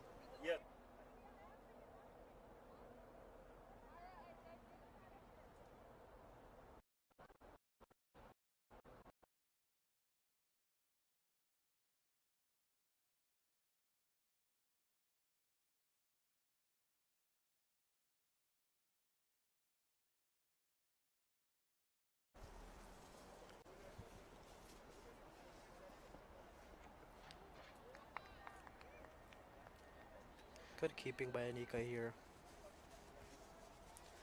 Last ball of the over, and that will complete the 18th. Just seeing that again here.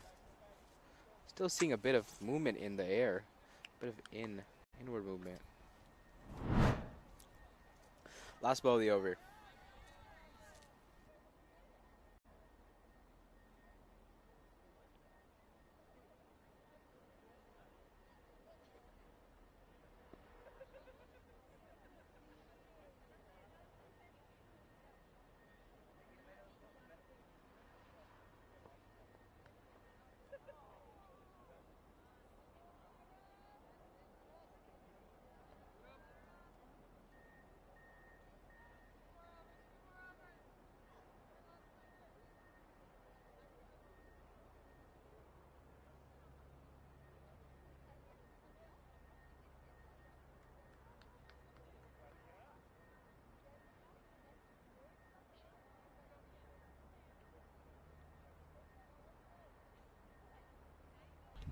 That was Great bowling here by Seattle. Just 1 wicket to win here. Totally agree. Totally agree. 92 runs needed from 12 balls. A bit out of reach for the Spirits here. Seattle Thunders do take this, and I do believe they do qualify for the playoffs with this win. So, Nadik, what do you think of the next matchup we have? So, this is your second time asking this today, but I'll repeat myself for the new viewers joining in recently. I think it'll be a good matchup. Both teams are really good. Okay. Thank you, thank you. I was expecting a bit more detailed analysis.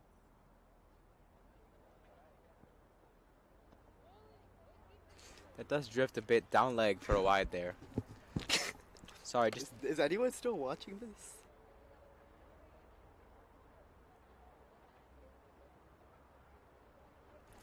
sorry, just a bit of cutout there. We are into the last 2 overs of the game, and the Southern Spirits could hit their 100-run mark here.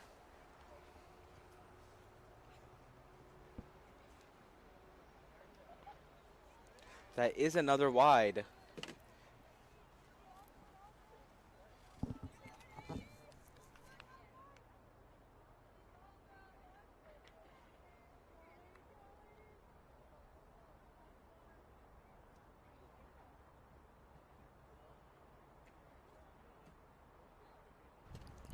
And thank you to the 26 viewers tuning in today to watch this beautiful game of cricket and supporting women's cricket. Yeah, I totally agree. I know without viewers and with all of you guys, we can never grow cricket in the U.S. We hope you enjoyed our commentary today.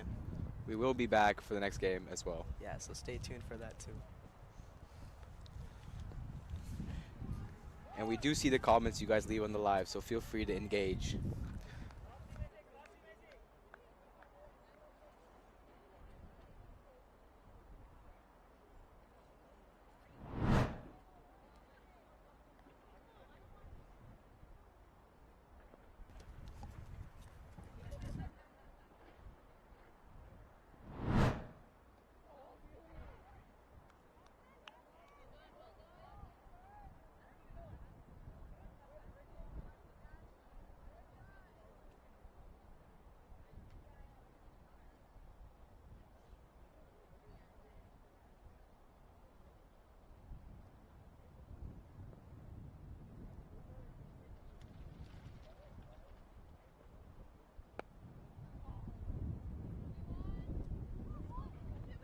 And a misfield at the boundary here has allowed that to go all the way for 4.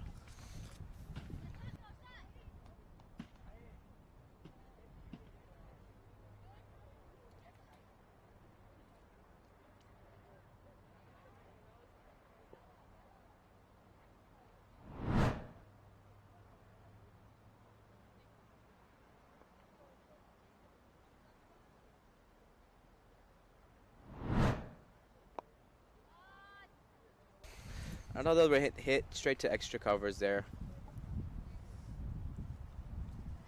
2 balls left in the 19th over. Just 1 over after this remaining.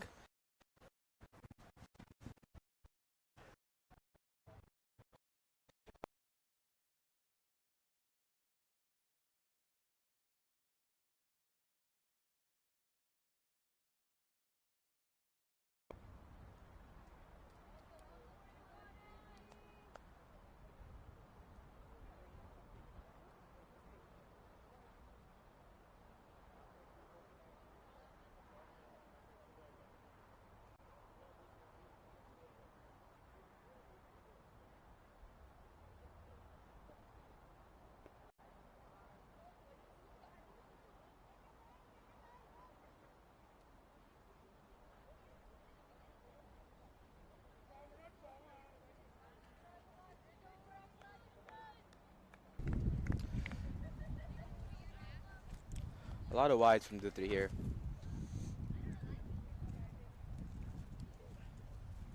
She'll be looking to close this over with 2 legal deliveries to help her get confidence for tomorrow's game. And as we speak about that, that does wrap up the Seattle Thunder's innings. The Spirits end up 105 for 10 in 18.5, and the Seattle Thunders win the 3rd game of the tournament.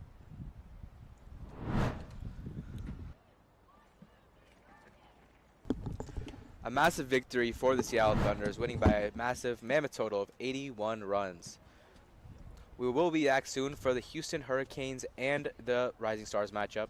See you soon. Stay tuned.